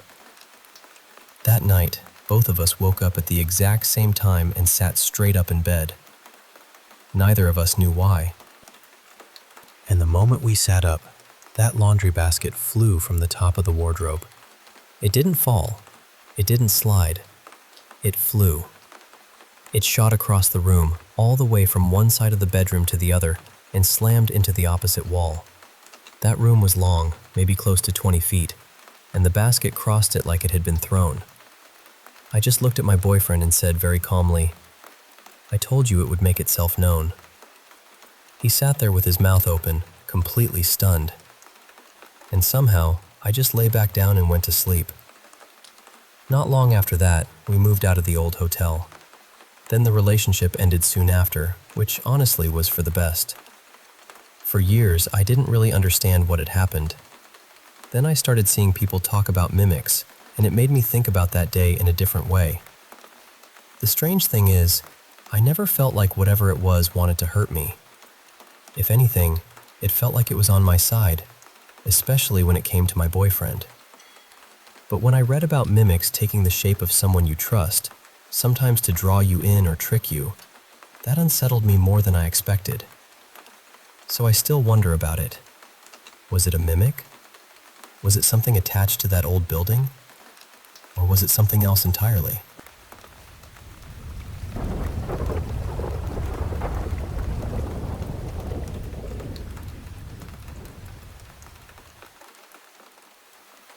It's been a little over a year since everything started. The first thing that happened was a seizure. It was early morning, that gray, half-awake hour where the whole house feels too quiet. I ended up in the hospital, and from that point on, my parents kept trying to get me help. At first, doctors treated it like depression. They called it unspecified, which honestly never sat right with me. I was put on medication, and I really did try to trust the process. I took it the way I was supposed to. I wanted it to help. But instead, I started having these intense, vivid nightmares. Not just bad dreams, but the kind that leave something behind when you wake up. The symptoms didn't ease the way they were supposed to, so eventually, I stopped taking the medication, and after a while, the nightmares finally faded. That was when I started wondering whether the hospital had ever understood what was happening to me at all. Not long after that, I had one dream that felt different from the others. At first, I was in this ordinary-looking space. Nothing strange, nothing threatening. Then suddenly it felt like something outside the dream had forced its way in. The whole space began breaking apart. The best way I can describe it is that my mind crashed, like a computer system failing. Everything around me glitched and collapsed into this harsh blue screen, almost like a blue screen of death. There was this awful mechanical grinding sound too, like machinery dying. Then I saw 3 claw marks slash across everything. After that, the dream went black, except for those marks. They were bright red, blood red. When I woke up, I could still feel them on my back. That was the moment I knew I had to leave that house. My parents didn't agree. They didn't believe anything paranormal was involved. They thought I was overreacting, and whenever I tried to cleanse or smudge my room, my family pushed back against it.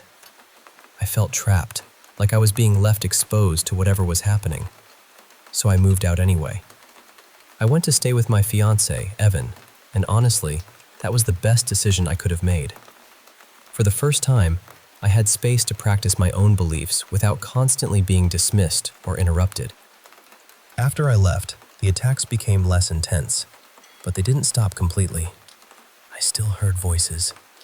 They kept begging me to come back. They kept saying there had been a mistake. That went on for months. Even now, every so often, I still hear something trying to pull me back toward that old place. But I don't trust it. To me, those voices feel like the same spirits that were troubling me there. I believe they're trying to deceive me into returning, so they can get close again. There's another part of this that I should explain. Before the attacks became this severe, my mother had my name bound through a Buddhist Tao Feng Shui medium. I don't think she meant harm. I think she was scared and looking for help wherever she could find it. But I also don't think she checked carefully enough to know whether that person was truly safe or trustworthy. After everything that happened, I started to feel that the medium may have opened the door to something negative without realizing it. After I moved out, I began hearing hostile phrases in Chinese coming from what felt like the other side. They were sharp, mocking, and aggressive. That completely destroyed whatever trust I might have had in that medium. Evan told me I needed to block the person completely, and I did. We handled the unbinding in our own way, through our own practices. But even after that, something else began happening at Evan's place. I started experiencing repeated visits from a spirit that seemed to carry a chainsaw. It sounds ridiculous when I say it out loud, I know. But it didn't feel ridiculous when it happened. The voice sounded female, with a faint southern accent. Almost every time it appeared, I would hear the same thing first, the revving of a chainsaw. Then the spirit would say one or two words, and after that, I would feel the sensation of the running chainsaw being pressed against my body. We put salt lines at every doorway and window in the bedroom. That helped a lot. It didn't erase the problem completely, but it reduced the worst of it. Then today, I heard what sounded like the same spirit asking where its chainsaw had gone. And now I'm left wondering what I'm supposed to do. How do I permanently remove this spirit from our space? And if there are others with it, how do I keep them away too? I know some people might see this as a spiritual issue more than a ghost story. Maybe it's both. All I know is that whatever these spirits are, they've made repeated attempts to distort how I perceive the world around me. I also want to be clear about something. Christian references or Christian-based advice are not what I'm looking for. I converted to Wicca Shintoism a long time ago, and I'm asking for that to be respected. I'm not trying to convince anyone of what I believe. I'm just trying to protect my home, my peace, and myself.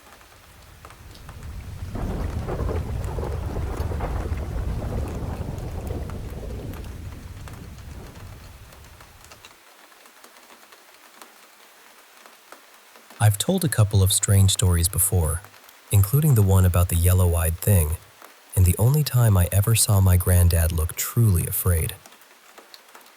But after this, I think I'm going to step back from telling these for a while, mostly because I don't want people thinking I'm making it all up. This one happened on the night my old best friend and I saw what I can only describe as the faceless runner. It was my 18th birthday. Where I grew up in South Africa, 18 is the legal drinking age, so naturally, I had my best mate over. His name was Keon. We planned to have a few drinks, do some late-night fishing, and just enjoy the day. Things had been quiet around the farm for a few months. There were still the odd, strange incidents, missing livestock here and there, chickens or ducks found without their heads, that kind of thing. A lot of it got blamed on wildcats or meerkats, and honestly, I never really understood all of it. But that night felt different. Maybe the alcohol made everything feel sharper and stranger, but I know what I saw. Earlier that afternoon, around 2, Keon and I went to a pond on a neighboring farm and fished for a few hours. We caught a few different kinds of fish and stayed until just after sunset. Then we headed back home and had a braai with my grandparents. It was a good evening at first, warm, easy, ordinary. After my grandparents went to bed, Keon and I went to my room and played some Call of Duty. We sat there for hours, just joking around and being lazy. Eventually, our buzz wore off, so we decided to drive to the nearest tavern and get a few more drinks. We got dressed, went outside to my bakkie, climbed in, and I turned the key. Nothing.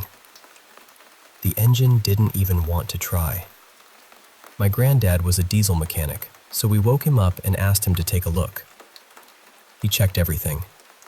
Fuel was fine, filters were fine, battery was fine. There was no obvious reason it shouldn't start.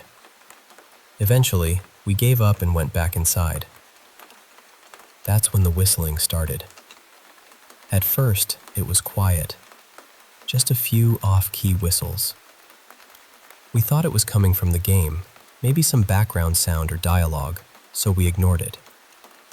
Then it got louder and louder, until it sounded like someone was standing right outside my bedroom window.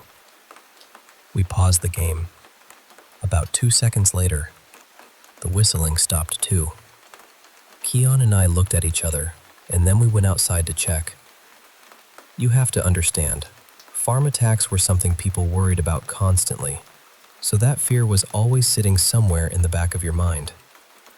We walked around the house, checked the windows, the yard, the ground. Nothing. No footprints, no movement, no sign that anyone had been there. So we went back inside. Almost the moment we started playing again, the whistling came back. But this time, it sounded like it was coming from every window and doorway at once. Now, being the brave 18-year-old men we thought we were, we immediately paused the game, panicked, shouted, and locked ourselves in my bedroom. After a while, we calmed down enough to feel stupid, unlocked the door, and went outside again. We searched everywhere. Still nothing. And that's when I noticed how quiet it was. Not peaceful quiet, not nighttime quiet, dead quiet. No animals, no insects, no breeze, nothing moving anywhere. We stood outside for a bit, had a cigarette to steady ourselves, and then the whistling started again. This time it came from the field about 30 meters from the house. That field had burned a while before, so the grass was only just starting to grow back. It had this soft green layer over the dry brown land, and under the moonlight, it looked almost unreal. I grabbed the big spotlight flashlight from the kitchen, and we started walking toward the sound. And I promise you, I'm not trying to make this sound more dramatic than it was.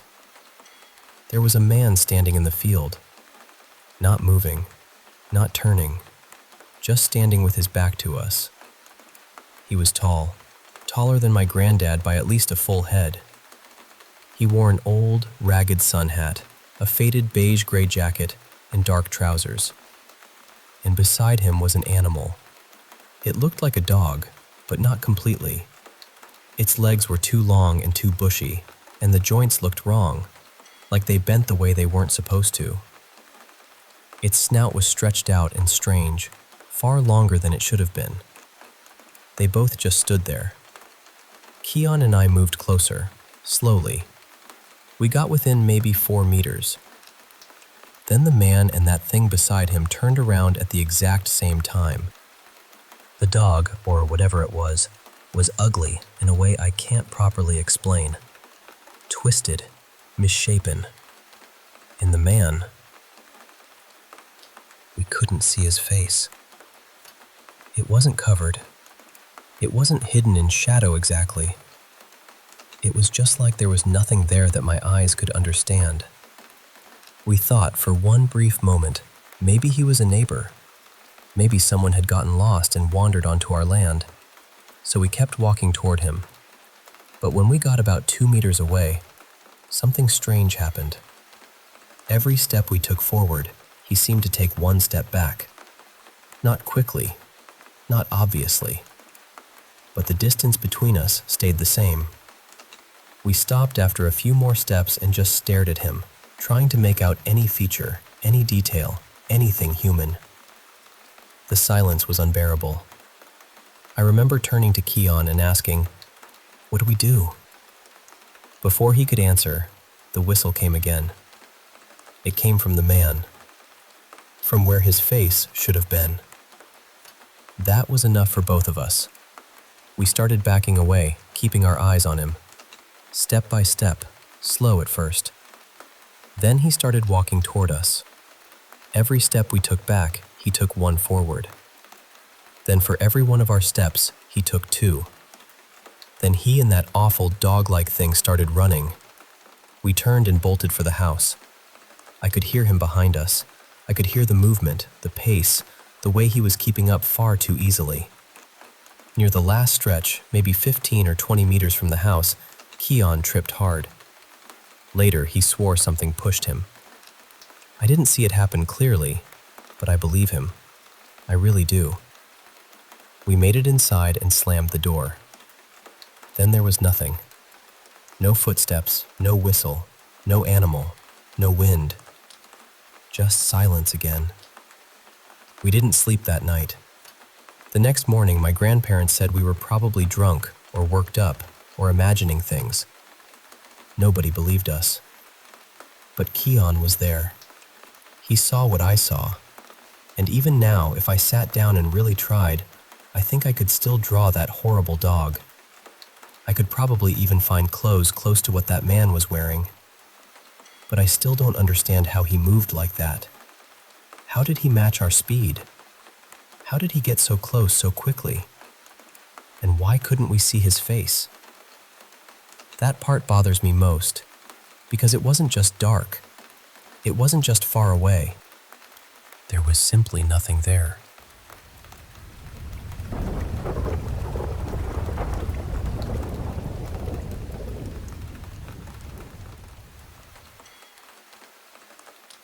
I was little when it first happened, maybe 7 or 8 years old.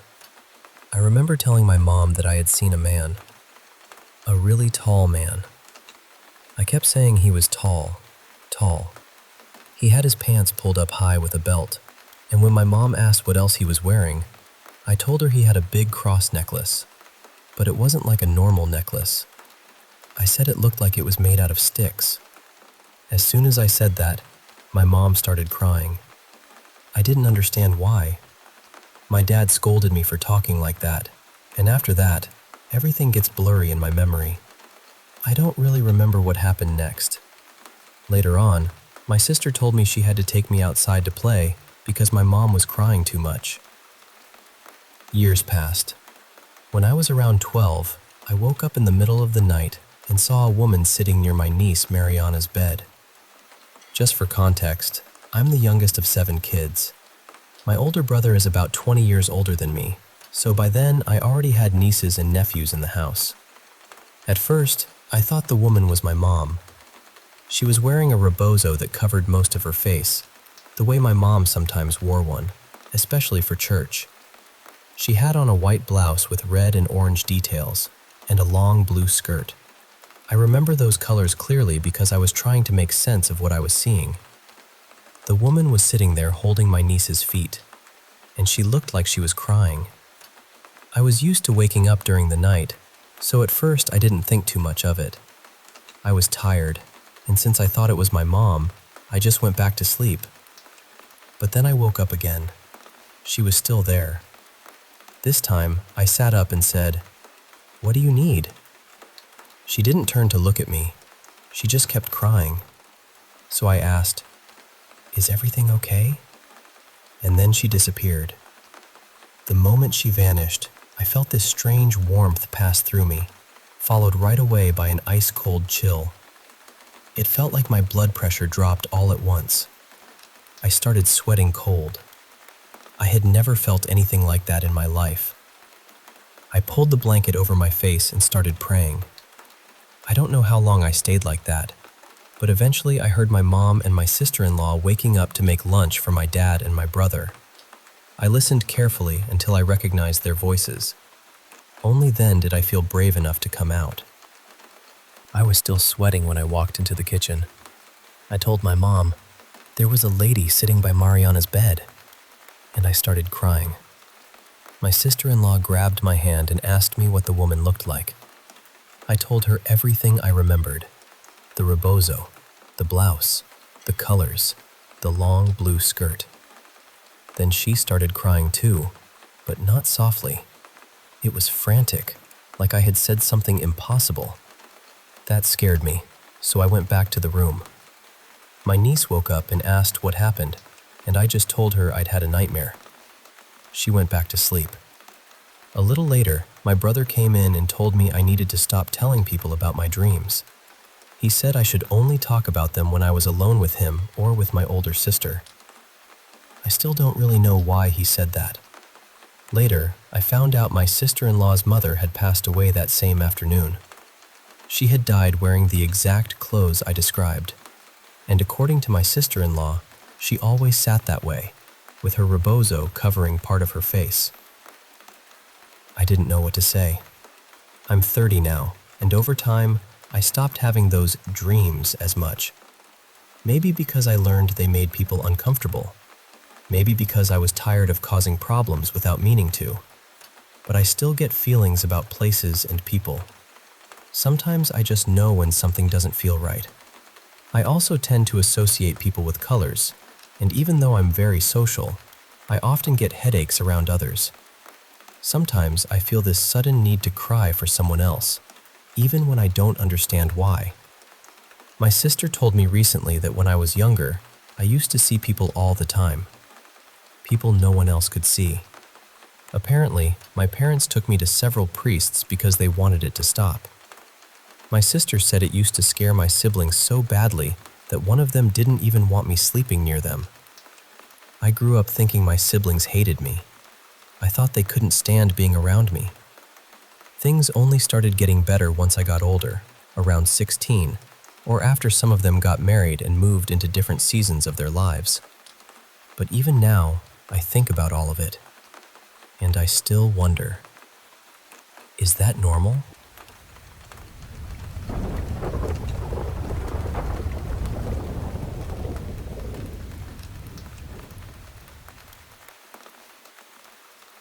I was in that strange, in-between season of life, not quite a kid anymore, and not fully sure who I was becoming.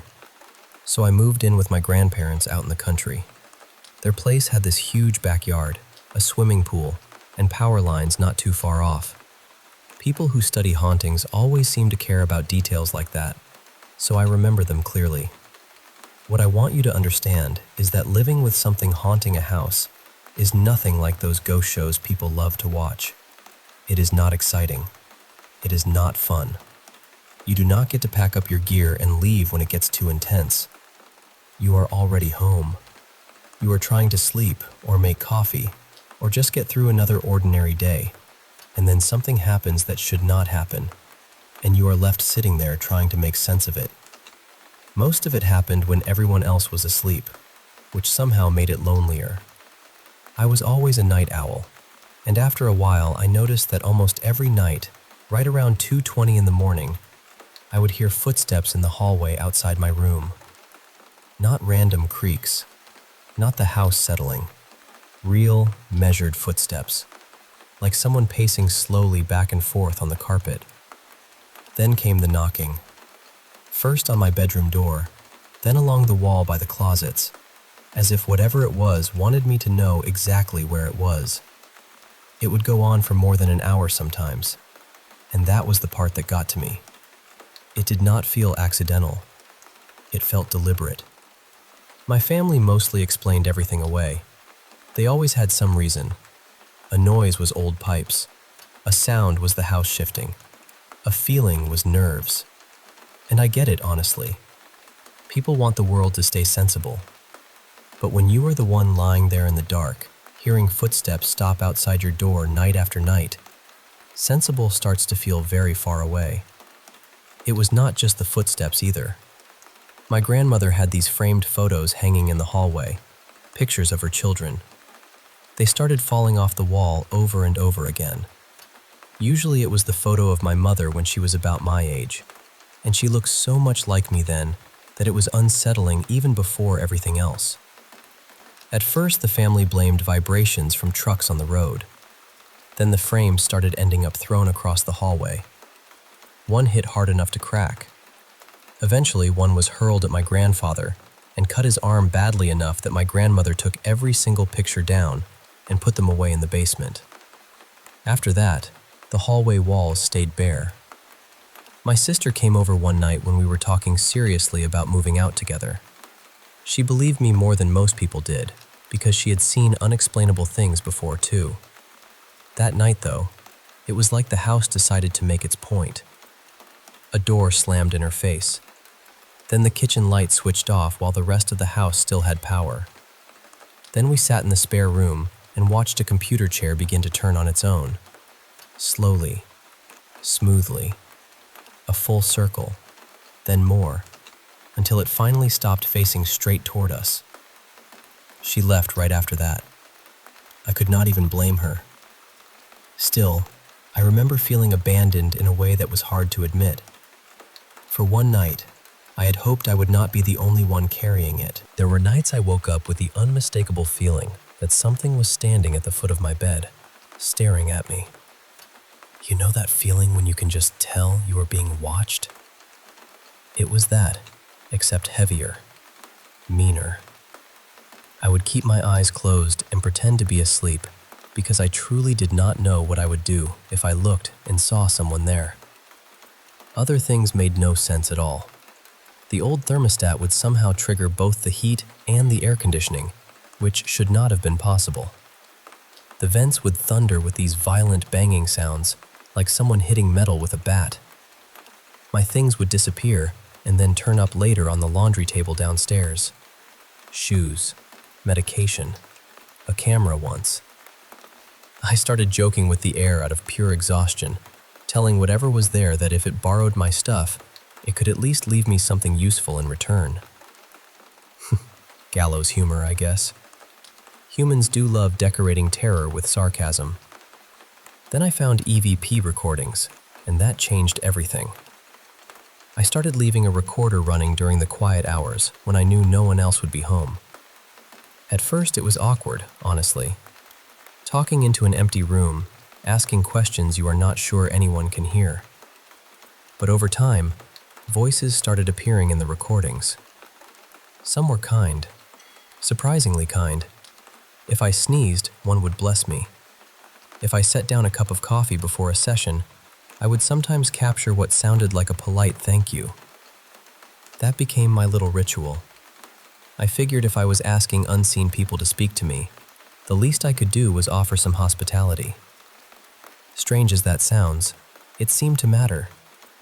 And yet, even with those gentle voices, the frightening activity never fully stopped. It was like there were different presences there. Some seemed warm, curious, maybe even protective. Others were not. One night, when the house was especially violent again with the banging and the mechanical chaos, I forced myself to record. Later, listening back through headphones, I heard the most chilling voice I had ever captured. It was mocking, intimate. It said something about whispering in my ear. That was the moment I stopped thinking I was just dealing with random energy or misunderstood spirits. That felt malevolent, intentional, like it wanted me afraid. By then, this had been going on for years. So one Sunday morning, after another session full of the kinder voices, I asked them for help. I remember feeling almost foolish, but also desperate. I told them there was something in that house terrorizing me, and if they could do anything, please do. After that, the worst activity stopped. Not forever, but long enough to feel like relief. And when it came back months later, I asked again, and again it stopped. Eventually, it seemed to give up. Not long after, I left for college in another city. I finally got out of that house. But I still think about those years sometimes, because as frightening as they were also one of the only periods in my life when something impossible seemed to answer back. I did not get every explanation. I still do not know exactly what was there, or why some of it felt caring while one part felt cruel. But I know what I lived through. And for the first time in that house, I also know I was not entirely alone.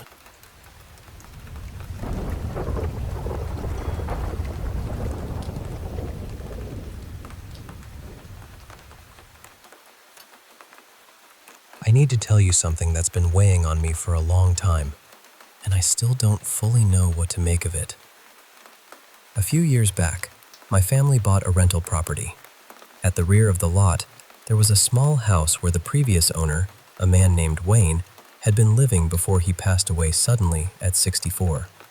His relatives sold us the whole property not long after, and when we got it, almost all of his belongings were still there, like he had just stepped out and never come back.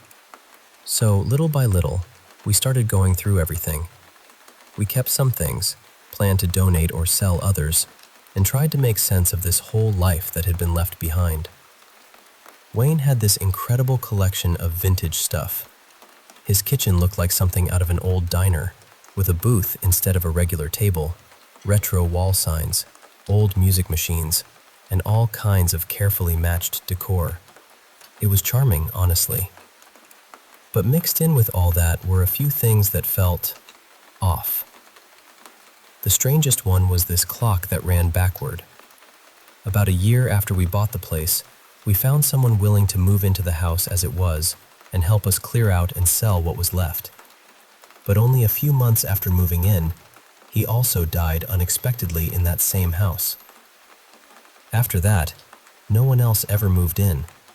We just kept clearing it out ourselves, slowly carrying more and more of Wayne's things back to my parents' house. I lived about half an hour away at the time, so I'd come by now and then to visit or house sit. And not long after my parents started bringing more of those things into their home, I started feeling uneasy there. I kept trying to brush it off, telling myself I was being dramatic, but the feeling never really left. It was like the air in the house had changed. By then, the rental house had been sitting empty for about a year, and that's when everything seemed to get worse. My mom had 2 pet birds and a cat. The birds were young and healthy, but they both died suddenly within days of each other. Then, not long after that, our cat passed too. He was older, sure, but it still felt abrupt. And then, only a few weeks later, my mom died unexpectedly in our family home, not in the rental house, but in our own home. That alone would have been enough to shake anyone. But there was more.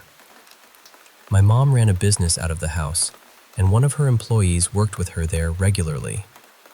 About a week after my mom passed, that employee also died unexpectedly in her sleep. Then after my mom's funeral, we started finding dead opossums in the backyard, several of them.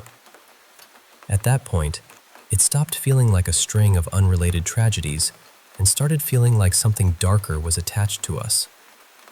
My dad and I couldn't help connecting the dots. We started wondering if there was something angry, something heavy, something not at peace tied to that other house, or maybe to the things we had taken from it. Eventually, my dad got rid of most of what he had brought home, and over time, that awful feeling in my parents' house seemed to ease up. But here's the part that still has me on edge. Over the years, I kept a few of Wayne's things for myself. Nothing especially dramatic, or so I thought. Just an old pair of work boots, a couple of worn work shirts, one faded band tee, and some old beanbag chairs. Small things, harmless things. At least that's what I told myself. But about 6 months ago, that same feeling I used to get at my parents' house started showing up in my apartment.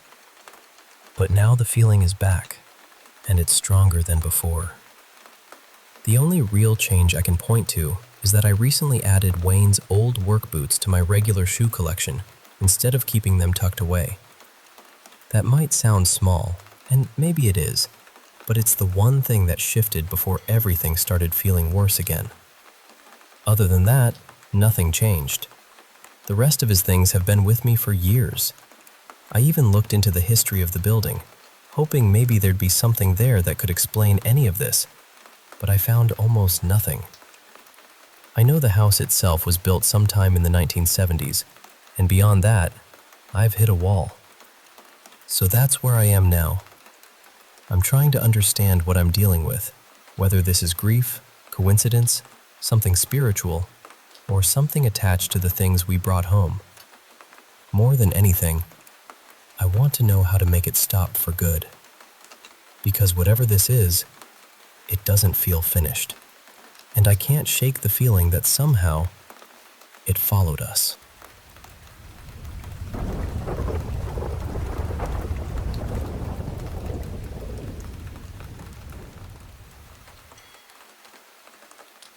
So I need to tell you about what's been happening, because honestly, I'm exhausted and a little shaken. My partner Adrian moved into this old apartment building a little over a year ago. Pretty early on, people told us the place had a reputation. They said it was haunted. but in that casual way people say things when they don't have to be the ones sleeping there. Supposedly the spirit was harmless, maybe even the former property owner, just lingering around out of curiosity. At first, I tried to take that in stride. In the beginning, it was subtle. You know that awful feeling when you can tell you're not alone, even when the room is empty? It was like that. We'd catch little movements out of the corner of our eyes.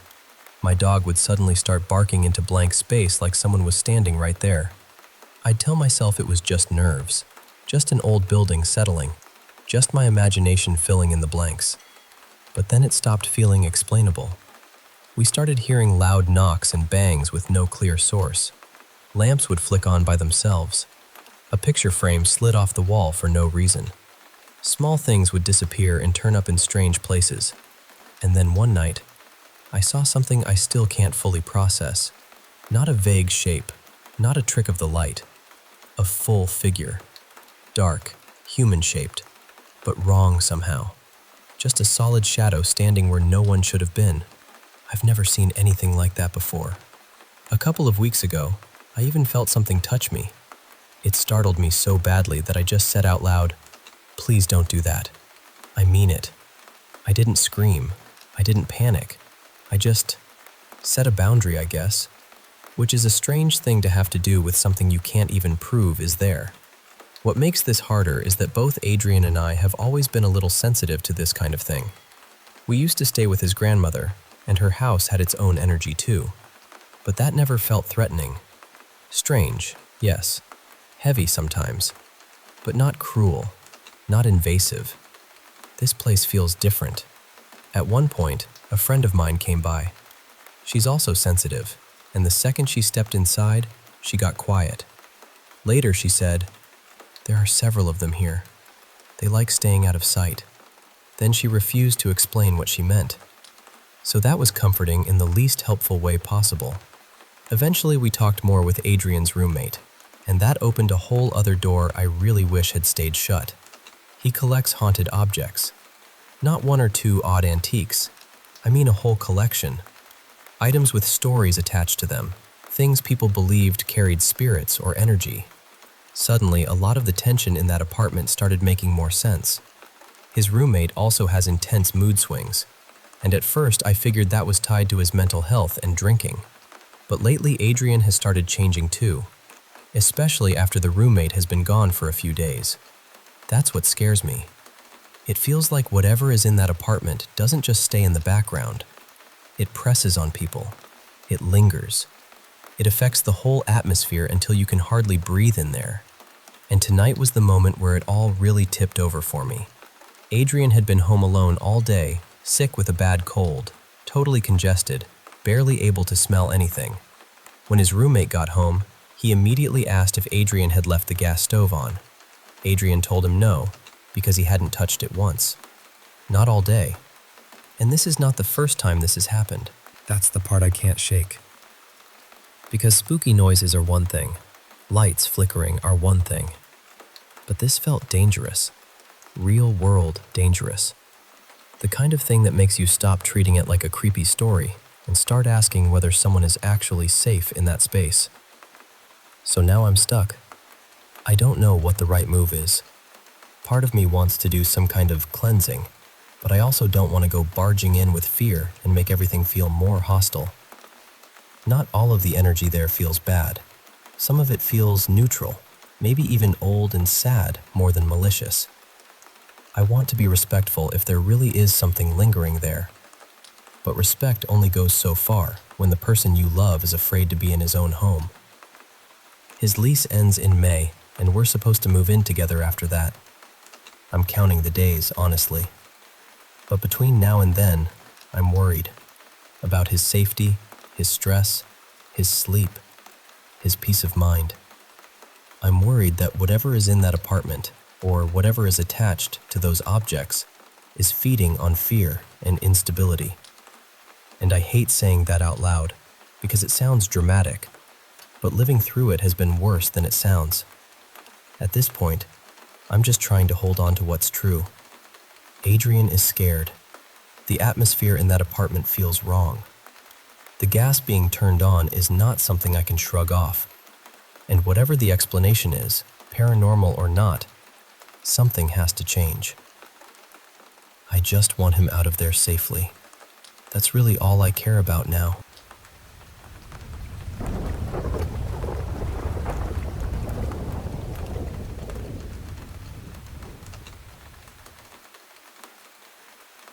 I want to tell you about something that happened to me that still gives me chills when I think about it. Back in college, I was in a deeply unhealthy relationship with a man who was much older than me. There was a big power imbalance in more ways than one, and at the time, I didn't fully understand just how damaging it all was. He was married, though supposedly separated, and the whole situation eventually collapsed in a spectacular mess. After everything came out, he more or less disappeared from town, and after I graduated, I moved away and never spoke to him again. That was nearly a decade ago. I'll call him Stefan. And my closest friend from those years, the one who stood by me through all of it, I'll call Maya. She matters later. For the last 5 years, I've been living with my wonderful, very age-appropriate partner in a tiny apartment. Recently, while we were doing a big kitchen clean-out, I found something in the back of a cabinet among old glasses and random stuff we never use. It was a glass from Stefan's wedding. It had his last name on it, along with the year he got married. And the moment I saw it, my whole body just reacted.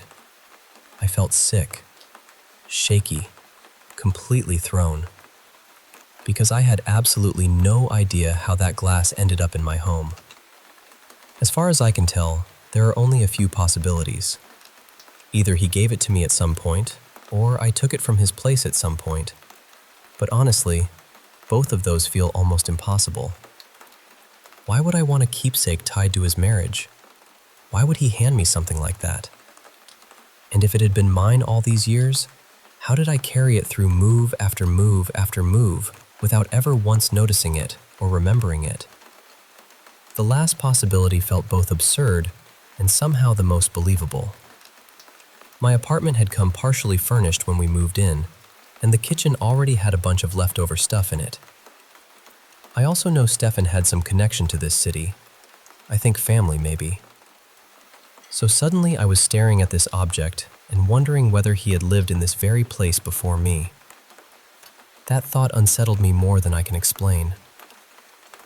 I showed Maya a picture of the glass, and she immediately said, "You need to get rid of it." She was right, but for some reason, I didn't want to do it alone. So I left it alone for a while. Just let it sit there, which is such a human thing to do with something eerie and emotionally loaded. Pretend it doesn't exist and hope your nervous system files no complaint. Then, about a month and a half later, Maya came to visit me in early February. While she was here, I told her I was finally ready. We put the glass in a thick paper bag, carried it down to the garbage area, and each took a turn smashing it. Then we threw it out for good. And I can't really explain this part without sounding dramatic, but the second it was gone, I felt lighter. Not in some huge theatrical way, just clearer, looser, like something stale had finally left the room. We burned a little incense afterward, just to mark the moment, and went back upstairs feeling strangely calm. The thing is, for the past few years, I felt stuck in my life. Trapped, almost. My partner and I have been crammed into this tiny, cluttered apartment, trying to stay afloat, trying to make plans for a better future. And it's felt like this low, gray heaviness has followed me around for a long time. Now, rationally, I know the apartment was too small and frustrating whether that glass existed or not. We had already outgrown it. We were already hoping for change. But still, I can't ignore the timing. I can't ignore the weirdness of finding that object, not knowing how it got there, and then feeling something shift after finally destroying it. Maybe it means nothing. Maybe it was coincidence. Maybe it was just one of those deeply symbolic moments where your outer life catches up with something your inner life has needed for years. But whatever it was It felt real to me. And honestly, I think sometimes that matters just as much.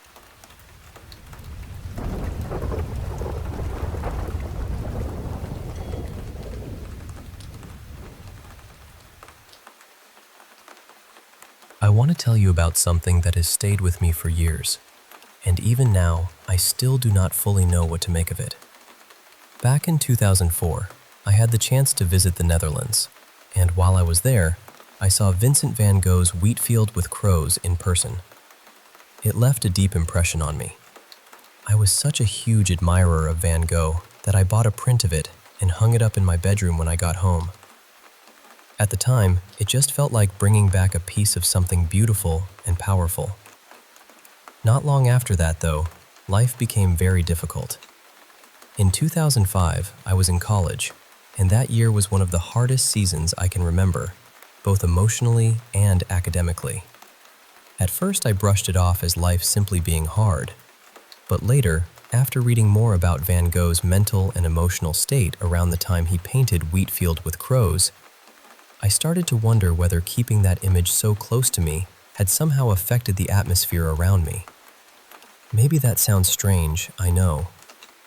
Still, the feeling was strong enough that I took the print down, rolled it up, and tucked it away. The following year, things began to ease. I felt steadier. My studies improved. My personal life became lighter too. Whether that had anything to do with the painting, I honestly could not say, but I noticed it. Then, in 2025, while sorting through old belongings, I came across that same print again. I stood there holding it, and I remember thinking, surely an object cannot carry that kind of weight. Surely a print is just paper and ink. So I decided to hang it in my office. But even that felt odd from the start. It would not stay up. I used different pins, repositioned it more than once, and somehow it kept falling down. Part of me laughed it off, but another part of me quietly wondered if I was making a mistake. Eventually, it stayed on the wall. And then, little by little, everything seemed to unravel. I was in a major car accident. The car was completely totaled, though somehow I walked away without an injury. Then a close family member passed away, and not long after that, my friend Daniel died unexpectedly. He was far too young, and his loss shook me deeply. Around the same time, I also lost both of my dogs in a terrible accident. My mother had to undergo a minor operation as well, though thankfully she recovered well. After all of that, I took the print down again. I rolled it up, put it away, and left it there. And once again, in time, life seemed to settle. I know how this sounds. I know there are logical explanations, and maybe this was all nothing more than coincidence stitched together by grief and memory. I am not claiming the print is cursed, but I cannot deny that the pattern has stayed with me, and I still find myself wondering whether there was some connection, however impossible that may seem. What makes it even stranger to me is that I love Van Gogh's work. I have other prints, including Starry Night, and they have never brought me anything but peace and admiration. I am deeply drawn to his art and to the story of his life. So I suppose what I am really asking is this: have you ever had an experience like this with a painting, a print, or even just an ordinary object that seemed to carry an energy you could not explain?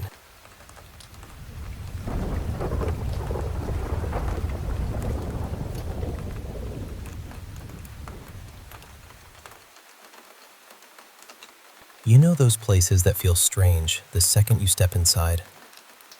Mara's house was like that for me. Years ago, when my husband was still my boyfriend, we stayed there for a couple of nights to house sit and pet sit while she was out of town. We were young, no kids yet, and she even left us her card so we could grab breakfast in the morning. Naturally, we accepted, because apparently free breakfast is enough to make people ignore every bad feeling in their body. The house was old, the kind of old that seemed to hold on to things. People in the family always talked about odd activity there, and even before that night, I'd felt like something in the house was watching. Nothing dramatic, just a presence. Heavy, quiet, waiting. What made it even stranger was the history around it. A few years later, my husband told a coworker about what happened to us there, and the man went pale. He said he'd actually gone to that exact house with a paranormal investigation team, and they had to leave because of the basement. That basement had a dirt floor, which somehow makes everything worse, because apparently human beings built stairs into nightmares and called it architecture. Before our stay, Mara had told us how the little kids in the family used to talk about seeing 3 figures there: an old woman, a little girl, and what they called the Dragon Man. They were all around toddler age at the time, just old enough to talk clearly, and they kept describing those same 3 figures over and over. That stayed in the back of my mind. So we got there that evening, and the first odd thing happened right away. Mara had this dog, a red-nosed pit bull, sweet with her, but usually not good with men. I remember telling my boyfriend to wait while I got the dog settled first. But the second we walked in, that dog completely ignored me, ran straight past, jumped up on him, and started licking his face like they'd known each other forever. I just stood there staring, thinking, well, that's not normal. I showed him around the house after that. In the kitchen, there was this one exact spot on the floor where every dog Mara had ever owned would scratch for no reason. Different dogs, same place, every single time. The house itself had a strange layout too, especially upstairs. And at the time, the bathroom didn't even have a real door, just a curtain hanging in the doorway. She was fixing up the place while living in it, doing her best, but the whole house had this unsettled feeling to it. That night, we stayed on this big couch in the living room, watching a movie until we fell asleep. And that's when everything started. We kept waking up at the same time, not once, over and over. No loud noise, no dog barking, no reason at all. We'd both just open our eyes, look at each other, and then look toward the kitchen. After the first couple of times, the dog had moved and was practically pressed against my boyfriend, almost like he was guarding him. I remember noticing the bathroom curtain moving too, slowly, even though there wasn't any fan running and no window open. Every time I woke up, I had the same awful feeling. It felt like something was standing in that kitchen, just staring at us. Not moving, just watching. By the last time we woke up, I was already on edge, but then I looked at him and my stomach dropped. He'd been wearing a silver chain all night. I had seen it every single time we woke up, but now it was gone. Just gone. And on both sides of his neck were bruises, long and dark, shaped like fingers. It looked like someone had grabbed him by the throat. The second we walked in, she looked at his neck and panicked. She asked what happened, and we told her everything. Then we told her which house it was. She stopped cold and said, "Wait, the one that sits back off the road by itself? Across from where the drive-thru is now?" We said yes. Then she told us something that changed everything. That house had belonged to my husband's family generations earlier. It was his great-grandparents' home. His grandfather had grown up there with his siblings. There was even an old family photo of them standing in front of that very house. And then the pieces started falling into place. His mom told us his great-grandmother had died choking in that house. The old woman. She also told us one of his grandfather's sisters had died there as a little girl from pneumonia. The little girl. When we told her about the dragon man the children kept seeing, and about the spot in the kitchen where the dogs always scratched, she got quiet. Then she told us a darker part of the family story. Years before, while my husband's great-grandfather was away working, his great-grandmother had been assaulted and became pregnant. The baby was kept and raised by the family, but the man responsible disappeared. No one knew what happened to him.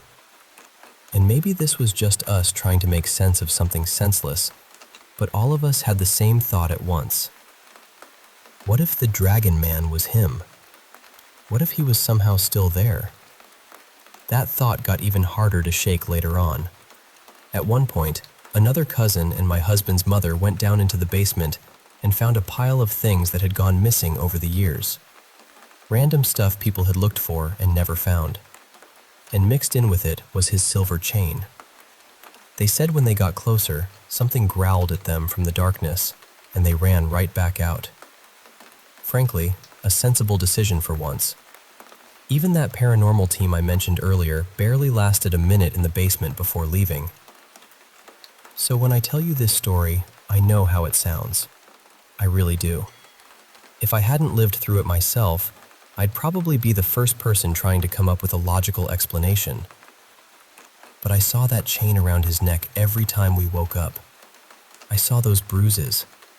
I felt that presence in the kitchen. And some things are a lot harder to dismiss when you've been the one lying there in the dark.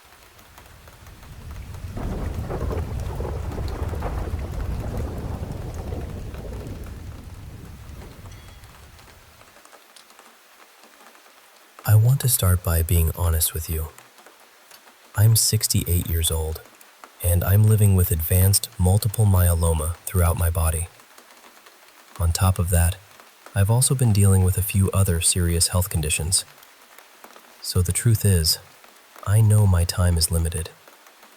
Of course, in a way, that's true for all of us. We're all moving toward the same ending. The only mystery is when it comes and what carries us there. I joined this group because I've had experiences in my life that I still can't explain. And I guess I'm in a strange place spiritually. I'd call myself mostly agnostic, but I also can't shake the feeling that there's something beyond all of this, something bigger than what we can see. Then again, maybe part of that is just me being human, not wanting to believe everything simply goes dark when we die. When I read through the posts here, I find myself relating to so many of you. Over the years, I've taken those personality tests people hand out at work and in different programs, and I always seem to land right in the middle, half drawn to logic and evidence, half drawn to mystery and faith. It's been a real struggle inside me. I want clarity. I want something solid to hold on to, especially now. There are a couple of questions I've been carrying, and I hope you'll hear them in the spirit they're meant. I'm not trying to offend anyone. I'm sincerely trying to understand. If you believe in God, what is it that makes you believe? When I asked myself that question, I had to be very honest. A lot of what I once called belief seemed deeply tied to how I was raised and what my parents believed. And when I stripped all that back, I realized I wasn't always sure what was truly mine. Then I asked myself why I still feel there's something more out there, and why it's so hard for me to accept the idea that death might simply be the end. The best answer I could come up with was this. Part of it comes from the things I've experienced that I can't explain, and part of it comes from my own sense of self, that deeply human part of me that wants to continue somehow. I think a lot of us carry that. Maybe it's ego, maybe it's hope, maybe it's something deeper. I honestly don't know. And yet, some people seem able to accept that this life is all there is, and that when it ends, it ends. I don't fully understand how they make peace with that, but I know some do. So I'm asking you, sincerely, what do you believe and why? Maybe something you say will give me a new path to explore. Maybe your words will help me understand myself a little better. Maybe something will click in a way nothing else has. I'm not looking for a perfect answer. I don't think there is one. I'm just hoping for an honest one. And truly, I mean no offense by any of this. I believe there's room here for every perspective. There's no wrong answer.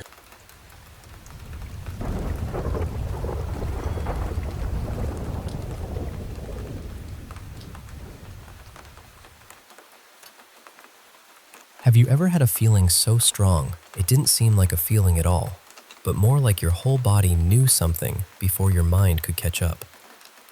That's what it's been like for me for as long as I can remember. I've always been really sensitive to people's emotions. I can pick up on someone's mood, their pain, the energy around them, sometimes even from something as small as a text message. At times, it's so intense that I actually feel it physically, like this deep ache in my chest that comes out of nowhere. A few years ago, before my father passed, I had this heavy, awful sensation sitting in my chest for days. I didn't understand it at the time. I just kept thinking over and over that death was near. The strange part was, I wasn't in contact with my father then, and I had no idea he was so close to the end.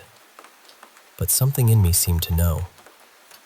I've also had moments after people passed where I felt them around me so clearly it was hard to explain away. After my brother Rowan died, I felt him near me one night, as if he'd come just to let me know he was there. I remember feeling what seemed like a gentle squeeze on my arm. Another time, I set 2 chairs facing each other in my living room, and I just sat there with this overwhelming sense that we were having a real conversation somehow. At my father's funeral, I could see him so vividly in my mind. It felt as though he was standing right there in front of his casket, calm and present, telling me everything was proper, that everything was as it should be. A few days later, I felt him again in my kitchen, so strongly that I stopped what I was doing and just stood there. There have also been a couple of moments that still unsettle me because they felt so specific. Once, my dog was completely fine, healthy as far as anyone knew, and out of nowhere, I got this sinking certainty that he was going to die the next day. And then he did. It was heartbreaking. Another time, I had the phrase "heart attack" stuck in my head all day. It kept repeating, almost absurdly, like a song lyric I couldn't get rid of. I even joked about it without understanding why it wouldn't leave me alone. That evening, Rowan died from a heart attack. That one has stayed with me in a way I can't really describe. I don't love having experiences like this. They've scared me, and at one point the feelings became so overwhelming that I had to start medication just to quiet everything down and get some rest. I was exhausted, overstimulated, and even waking up frightened in the night. So I had to take a step back and protect my peace. I still don't know exactly what to call all of this. Maybe it's clairsentience.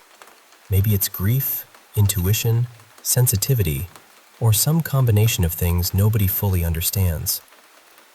I just know these experiences have felt real to me. And I guess what I really want to know is this. Has anyone else ever felt like they sensed a death before it happened? Has anyone else carried something like that?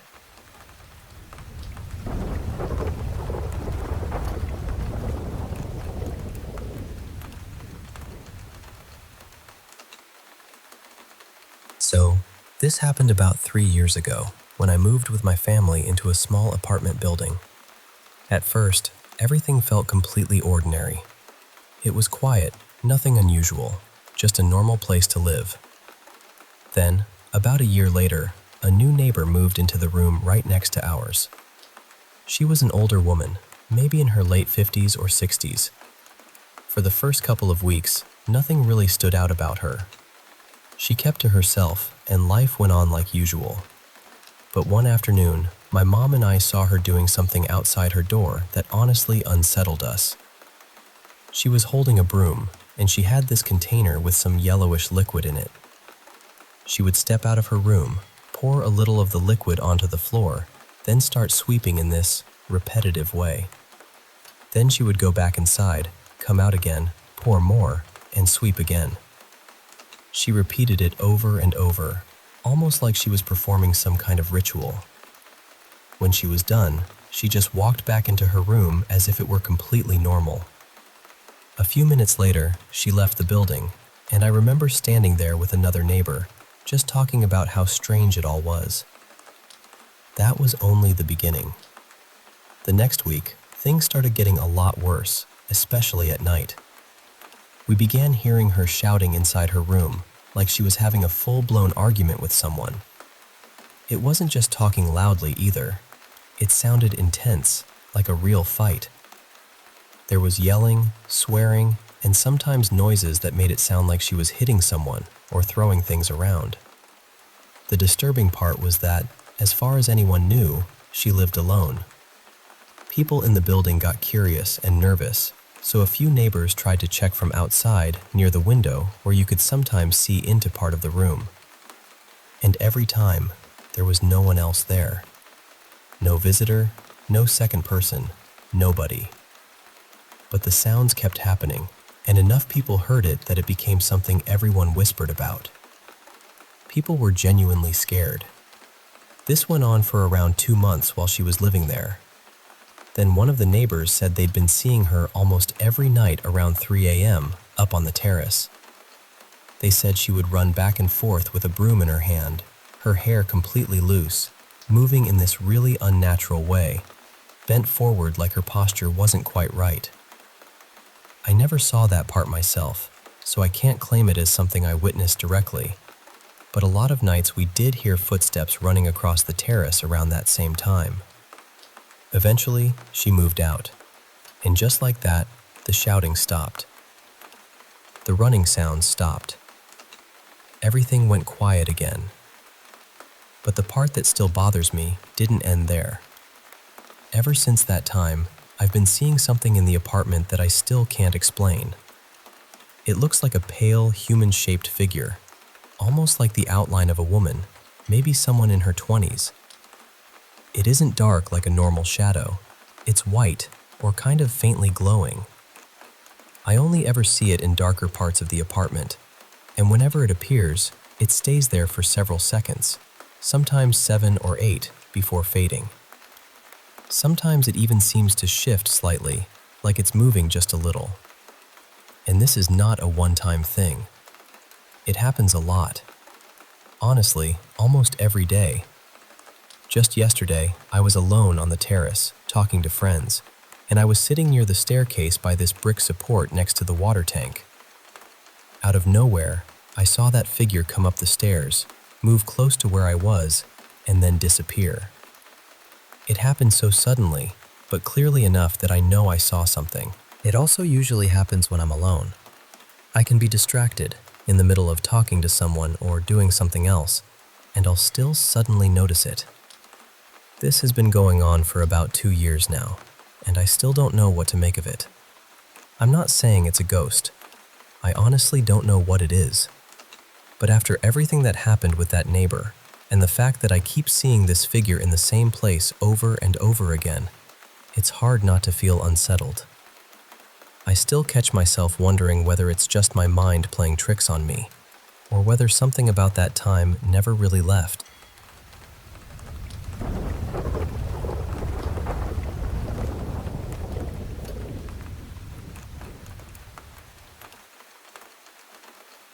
I want to tell you about my Nana's house, because honestly, it feels like the heart of our whole family. The place is more than a century old, sitting right in the historic part of town where every street seems to carry some old story. Nana and my pop have lived there for well over 60 years, and for as long as I can remember, that house has held all of us together. They raised 5 children there, and later all of us grandkids seem to grow up inside those walls too.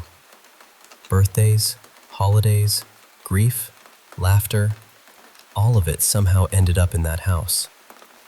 But there was always one room that felt different. We used to call it the Violet Room. It was impossible to miss. The walls, the trim, even the high ceiling were all painted in this faded lavender shade, and it was filled with old furniture, family portraits, and the kind of quiet that made you lower your voice without even thinking about it. Every time you passed by, you had this strange feeling that someone was already in there, just watching quietly. Not in a cruel way, not even in a threatening way. It was more like you had stepped into a place that belonged to someone else, and they weren't thrilled about being disturbed. The first time anything ever really happened to me in that room, I was 13. It was not long after my mother's funeral. I was sitting there alone, crying into my hands on a little settee near the wall, just completely overwhelmed. Then I felt the cushion dip beside me, like someone had come in and sat down close. I heard the soft shift of weight. I remember thinking it was Nana coming to comfort me, so I turned and reached out to hug her. But there was no one there. I can still remember the feeling of my arms just falling into empty air. At the time, I told myself maybe it was my mother. Maybe that was wishful thinking. Maybe grief does strange things. I still do not know. But after that, even when nothing happened for years, I never lost the feeling that the room was never truly empty. Then years passed. 14, maybe a little more. A few weeks ago, my sister and I went to stay with Nana after she had a health scare. By then, the old settee had been replaced with a narrow iron bed, and for the first time in my life, I ended up sleeping in that room overnight. I tried not to let the old memories get to me. I told myself I was too grown for that kind of fear, and eventually, I drifted off. The first time I woke up, I heard this faint rustling sound. Soft movement, like someone shifting their feet. I was too sleepy to think much of it, and I just sank back under. The second time it happened again, only louder, nearer. I cracked one eye open and honestly assumed it was my sister. She was pregnant at the time, and I figured she was wandering the hallway or coming in to ask me something. But the door was closed, completely closed. And the moment I looked toward it, everything went still. I lay there for a minute, listening, then convinced myself it had to be something in the hallway. An old house makes noise, right?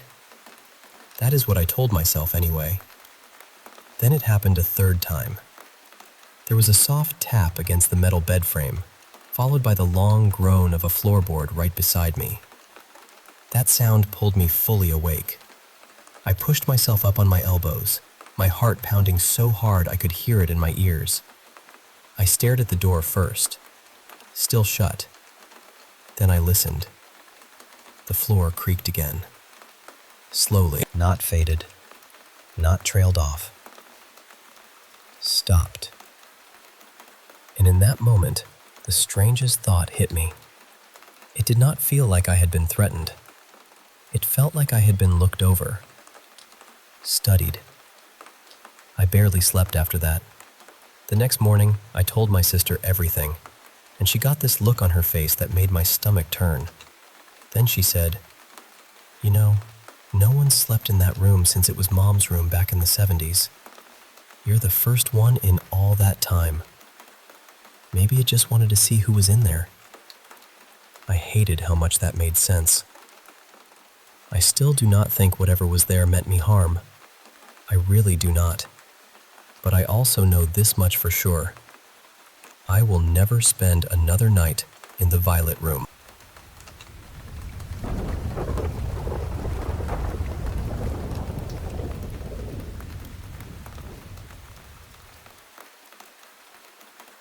I live in a house that was built in 1969, and it was the very first one on the street. My family bought it from the original owners in 2020, right in the middle of the pandemic. And honestly, during that first year living here, I went through two experiences that completely changed the way I think about the paranormal. The first one still gives me chills when I talk about it. It happened in the middle of the night, around 3:15 a.m. I was asleep in bed, facing the wall, because my bed was pushed right up against it. Out of nowhere, I heard my bedroom door handle turn, and then I heard the door slowly creak open. I froze. I remember glancing back over my shoulder, still half asleep, trying to figure out if maybe it was my mom or my stepdad coming in for some reason. But when I turned all the way around to look, the door was shut. Completely shut. I cannot explain the fear that hit me in that moment. I just sat there staring, too scared to move. After a minute, I got out of bed and stood by the door, trying to build up the courage to open it. When I finally did, The hallway was empty. Every door was closed. No one was there. Even my cat, who usually follows me everywhere and always seems to be underfoot, wasn't around. I still don't know how I managed to go back to sleep after that, but somehow I did. The next morning, I asked my mom if she had opened my door during the night. She said no. My stepdad said no too. That was the moment I stopped brushing things off.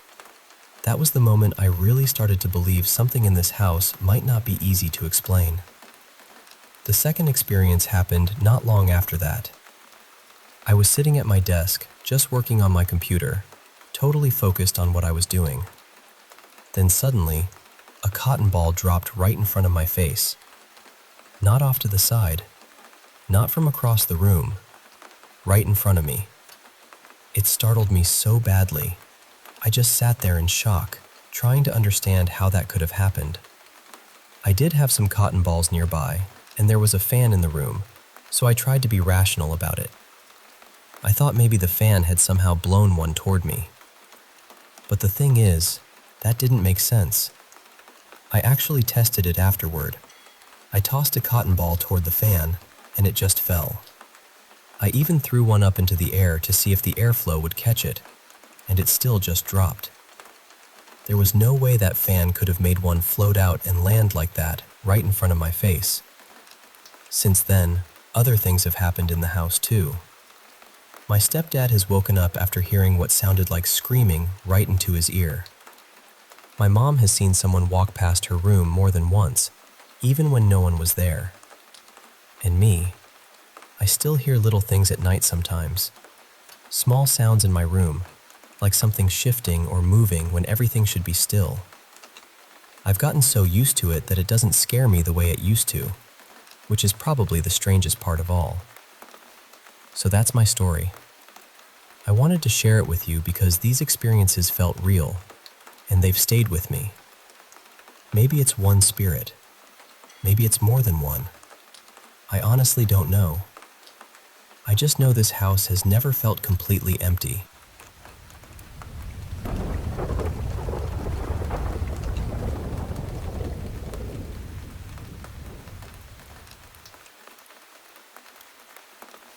I want to tell you about something that happened to me more than 30 years ago, and even now, I still don't know what to make of it. I was 6 years old, spending the summer in the countryside with my grandmother when I disappeared for 2 days. That Sunday morning, the house woke up early like it always did. My grandmother and uncle had gone out to feed the animals before church, and when they came back to get the rest of us ready, I was gone. My shoes were still there by the bed. The only things missing were the clothes I'd slept in. Everyone panicked.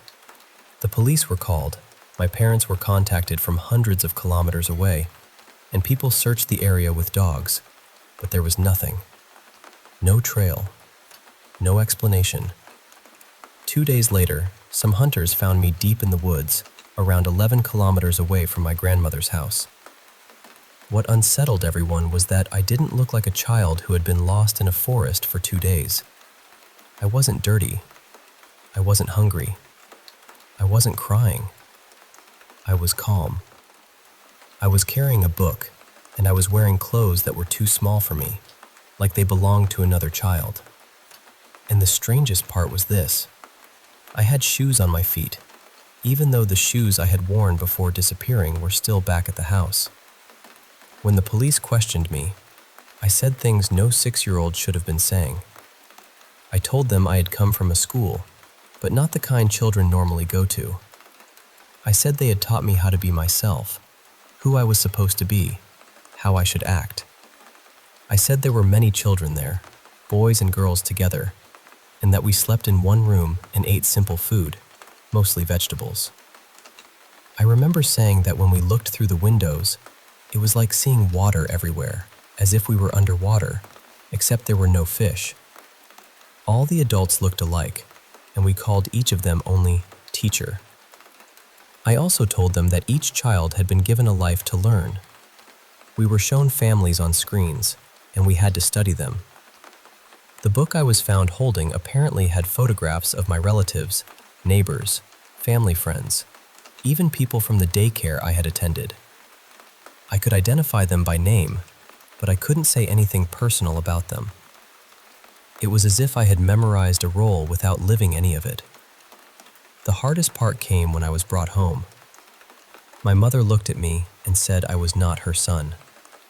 She said the birthmark on my left ear was gone, a mark she knew well because she had refused to let doctors remove it when I was born. She went back to the police with photographs, insisting that the child they had returned to her was not me. They filed her complaint, but no one truly listened. And it wasn't just her. My grandmother had several dogs around the house, and they no longer recognized me. They barked and snarled until my uncle had to keep them locked away for days.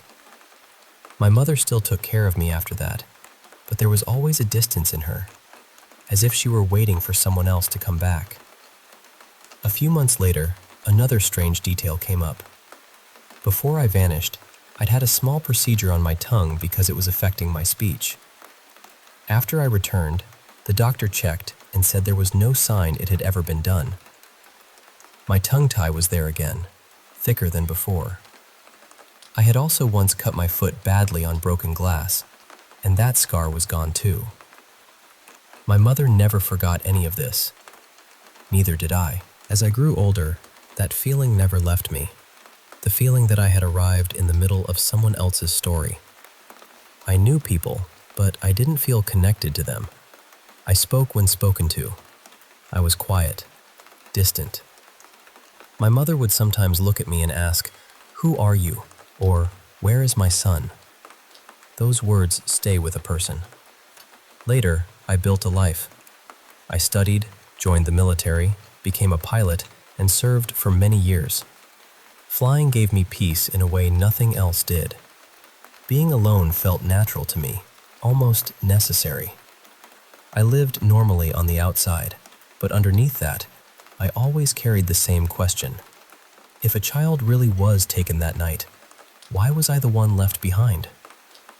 Years later, after a relative found parts of the old police file, I tried to investigate it myself. I read transcripts. I looked for records. I followed every thread I could. Some of it led nowhere. Some of it only made things stranger. The hunters, for example, told police they thought they had seen another figure with me in the woods just before they reached us. Maybe a woman, maybe older, wearing something dark green. They said that person seemed to wave and then vanished. Near a creek, they found barefoot prints larger than mine, not a child's. Then there was something else. Before deployment overseas, I went through routine medical testing. The doctors found that I had no measurable immunity from my childhood vaccinations. They repeated everything. That alone proves nothing, I know. But it was one more loose thread in a story already full of them. At one point, I even tried hypnosis. It wasn't supposed to be about the disappearance at all. I went because I wanted to stop smoking. But during the session, when the therapist called me by my name, I corrected her. I told her that wasn't my name. When she asked what she should call me, I said, "Call me by my real name. I'm B72. Not B71, B72. I still don't know why that was the number that came out of me. I told her a nun had given me that name, a woman in a dark red robe with her hair covered, someone who taught me how to dress, wash, eat, and behave. The therapist stopped the session soon after. I never went back. So that is what I'm left with. A vanished birthmark. Missing scars. No memory of my early childhood. Strange statements on police tapes. A mother who believed until the end that I was not the child she gave birth to. And somewhere inside me, a quiet certainty that something happened in those 2 days. Something no one ever truly explained. I can't tell you exactly what it was. I can't point to one theory and say, that's the answer. But I've lived my whole life with the sense that I was placed into a family that was waiting for someone else. And sometimes I still wonder about that other boy. if he was real, if he remembers anything, if he ever missed us, or if he also woke up one day in a life that did not feel like his own.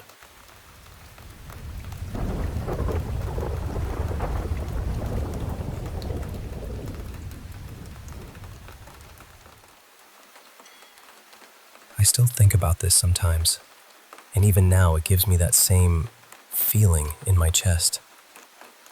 This happened about 6 years ago, back when I was living alone in a small apartment on the second floor of a pretty ordinary building. There was nothing especially eerie about the place. It looked normal, felt normal, and the neighborhood was usually so quiet at night you could hear the hum of the hallway lights.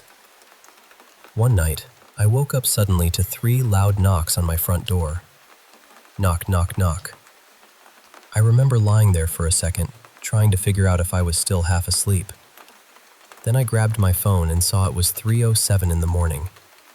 And right away, that felt wrong. Nobody knocks on your door at that hour unless something's happened. So I got up and walked to the door, still groggy, and looked through the peephole. There was no one there. I just stood there, staring down the hallway, waiting to catch someone turning the corner or heading for the stairs. But the hall was completely empty. My apartment faced a long, straight stretch, so there's no way someone could have knocked and disappeared that fast without me seeing them. I told myself maybe I'd dreamed it. You know how your mind tries to smooth things over when something doesn't make sense. So I went back to bed. About 15 minutes later, it happened again. 3 knocks, same rhythm, same force.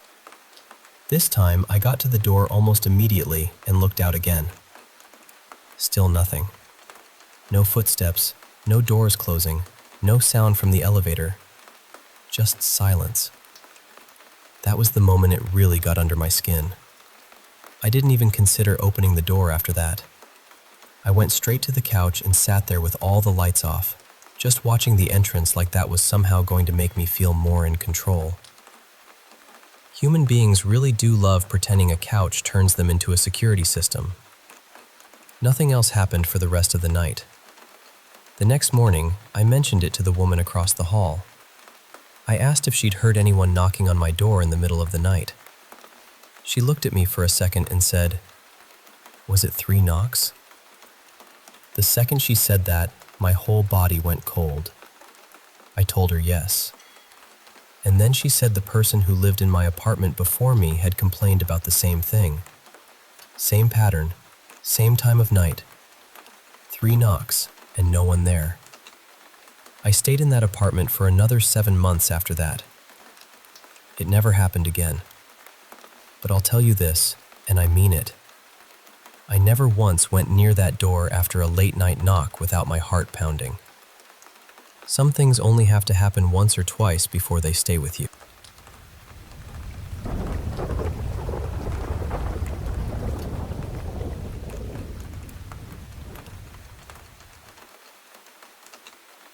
I want to tell this carefully because I know how this sounds, and believe me, I have tried very hard to explain it in every rational way first.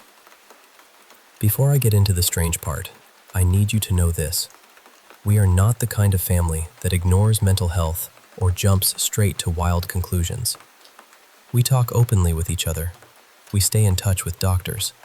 Several people in this house are veterans, so PTSD, stress, sleep issues, all of that has been taken seriously and talked through. I have already ordered security cameras. I am getting a carbon monoxide detector too, and I have even put little bells on a few doors just to keep track of movement. I am doing my best not to let fear get ahead of facts. The house itself has been part of my life for a long time. It belongs to my parents, and I lived here through my teens before I moved out. A few years ago, after my husband left the military, we moved back in to save money and help out, because the house is big enough that we can all fit without living on top of each other. So right now it is me and my husband, my parents, and my grandfather all under one roof. And honestly, the house has always felt a little off. For years, it was mostly small things. Objects would disappear and show up later in odd places. Cabinet doors would be left hanging open when no one remembered touching them. Every now and then, one of us would think we heard our name or catch a shadow in the corner of a room. Nothing dramatic, nothing that felt impossible. We always brushed it off.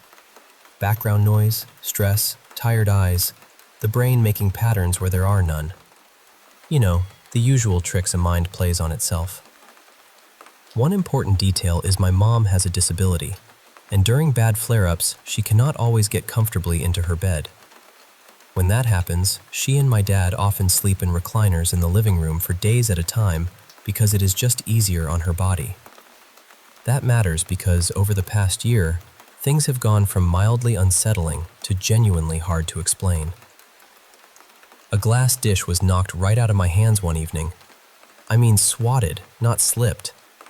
It hit the floor and shattered, even though it was one of those heavy, supposedly unbreakable ones. More than once, we have come home and found every cabinet in the hallway standing open. Lately, the whole house has been waking up at almost the exact same time in the middle of the night, usually somewhere around 2 or 3 in the morning. Not one person, not two people, everybody. And there has never been any obvious sound or disturbance that we can point to. Even my sleep tracker shows nothing unusual when it happens. The bathroom light has switched on and off by itself. I have stood in the hallway and seen what looked like a man just standing there. Not moving, not speaking, just there. That alone was enough to rattle me for weeks. And things vanish constantly now. Not just misplaced keys or a missing sock. Important things. One of the strangest examples was my grandmother's Social Security card turning up inside an old wallet in the garage, tucked away in a place she never would have put it and never even used. But the thing that finally pushed me to tell this story happened tonight.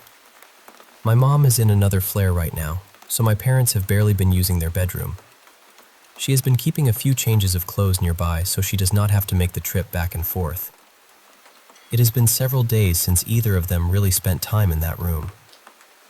Sitting right in the middle of the bed was a full bag of cat food. Not an empty one, not a torn one the cats dragged around somehow. A full, unopened bag we had only bought recently. The cats are not even allowed in that room, and no one had any reason to carry it in there. No one admits to moving it. No one remembers touching it at all. And that is the part I cannot shake. It was not a tiny object someone could absent-mindedly set down and forget. It was a heavy bag of cat food, placed dead center on a bed in a room nobody had been using. My grandfather lives on the opposite side of the house in his own little suite, and he is not mobile enough for that to make sense either. So that is where I am with this. I am still trying to be practical. I am still looking for real explanations. But I cannot lie to you. I am scared now. What started as little oddities has turned into something that feels deliberate, almost like the house wants to be noticed. And I do not know what to call that.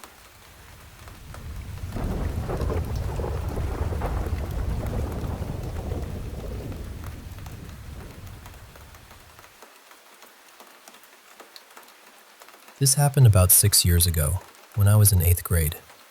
I still remember it so clearly because, at the time, life already felt heavy in ways I didn't really know how to explain. My family was going through some financial problems, and at school, you had to pay for the required gym clothes. I didn't have them yet, so after gym class, I stayed behind to talk with the teachers about it. Because of that, I ended up being the last one left in the locker room. I was just finishing getting changed when I started hearing this strange whistling sound. At first, I honestly thought it was another student messing around, but within a few seconds, I realized it wasn't normal at all. It was this awful, high-pitched whistle, almost melodic in a weird way, like it rose and fell in a sing-song pattern. The strangest part was that it didn't seem to come from one spot. It felt like it was bouncing off every wall, like the whole locker room was making the sound. I tried to ignore it and headed over to where everyone else was waiting by the door for the lunch bell. But the whistling seemed to follow me. So I asked somebody, "Do you hear that?" And they just looked at me like I was confused. Nobody knew what I was talking about. No one else seemed to hear anything at all. That's when it really started to get under my skin. When I got home, I told my friend Mason about it. He was really into paranormal stuff, ghost stories, all of that. He listened, but I could tell he wasn't fully sure whether to believe me or not. Somehow, and I honestly don't even know why, I convinced myself that what I'd heard was some kind of death whistle. I know that sounds dramatic now, but back then I was a kid, and once that idea got into my head, I couldn't shake it. For the next week, I was genuinely scared that something terrible was going to happen to me. Then one night, things got even stranger. I woke up sometime in the middle of the night, probably around 2 or 3 a.m. The room was dark and still, and as I was waking up, I heard what sounded like a woman humming softly under my bed. It only lasted maybe 3 seconds, but it was enough to make my whole body freeze. Then it stopped completely. I just lay there, trying to make sense of it. After maybe 20 minutes, I started telling myself it had to be my imagination. I had LED lights running along the bottom of my bed frame back then, so I could actually see underneath it if I leaned over. Eventually, I worked up the nerve to check. There was nothing there.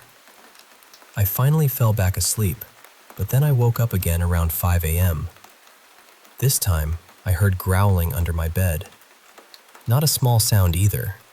It sounded deep, almost like a large dog, or even something wilder. I checked again, heart pounding, and once again there was absolutely nothing there. And that was it.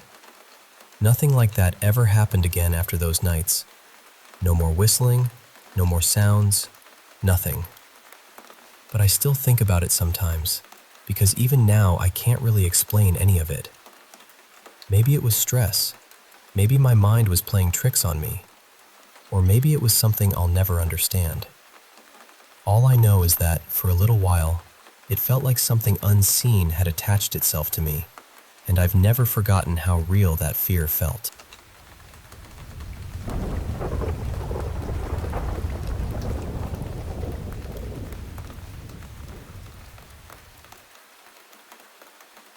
I'm 24, and I live with my boyfriend Marcus, who's 26, in this old townhouse that was built sometime in the 1920s.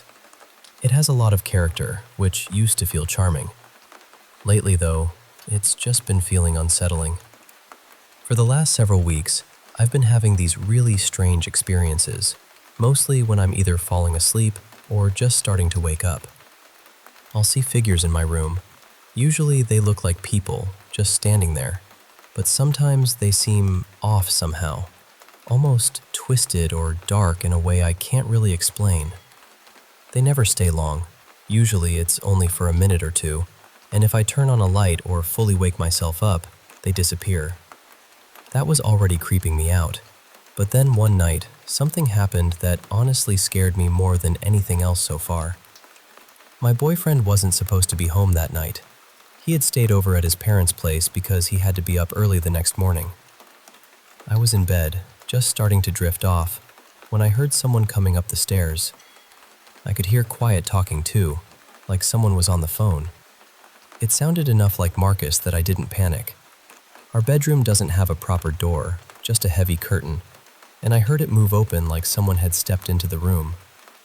I was half asleep and facing the wall, and then I felt the mattress sink behind me, like someone had climbed into bed. A second later, I felt what seemed like an arm wrap around my waist. I remember thinking it was him, so I didn't question it. I just started relaxing back into sleep. Then, all at once, it hit me. Marcus wasn't supposed to be there. I went completely awake in an instant. My whole body locked up.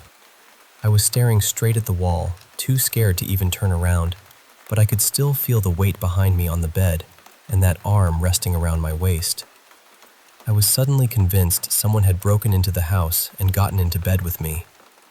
I lay there frozen for what felt like forever, probably 30 or 40 seconds, trying to decide what to do. My heart was pounding so hard I could hear it. Finally, I thought, I have to do something. So I spent another few seconds just trying to work up the nerve, and then I threw my arm back as hard as I could to hit whoever was behind me. And the second I did, the weight vanished. There was no one there. No one at all. Since that night, I've started noticing things even when I'm fully awake during the day. I'll catch these quick glimpses of someone-shaped figures in the house, usually near my bedroom, by the staircase outside the room, or near the bathroom attached to it. It's always just for a split second. I'll think I saw a person standing there, but the moment I turn and look straight at it, it's gone. They've never spoken to me. They've never touched me again. But some of them look deeply unsettling, and I can't shake the feeling that something is wrong. I'm not taking any new medication. Nothing major in my life has changed recently, and my stress level is pretty normal for me. That's part of why this feels so hard to explain. I'm planning to see a doctor soon because whatever this is, it's starting to scare me in a real way. I don't have a primary care doctor right now, so I'm still figuring out where to start. I just know I can't keep pretending it's nothing. I'm lying here under the blankets while I say all this, feeling ridiculous and terrified at the same time. And honestly, I'm scared to go to sleep. But I needed to tell someone exactly what's been happening, because I don't know what to make of it anymore.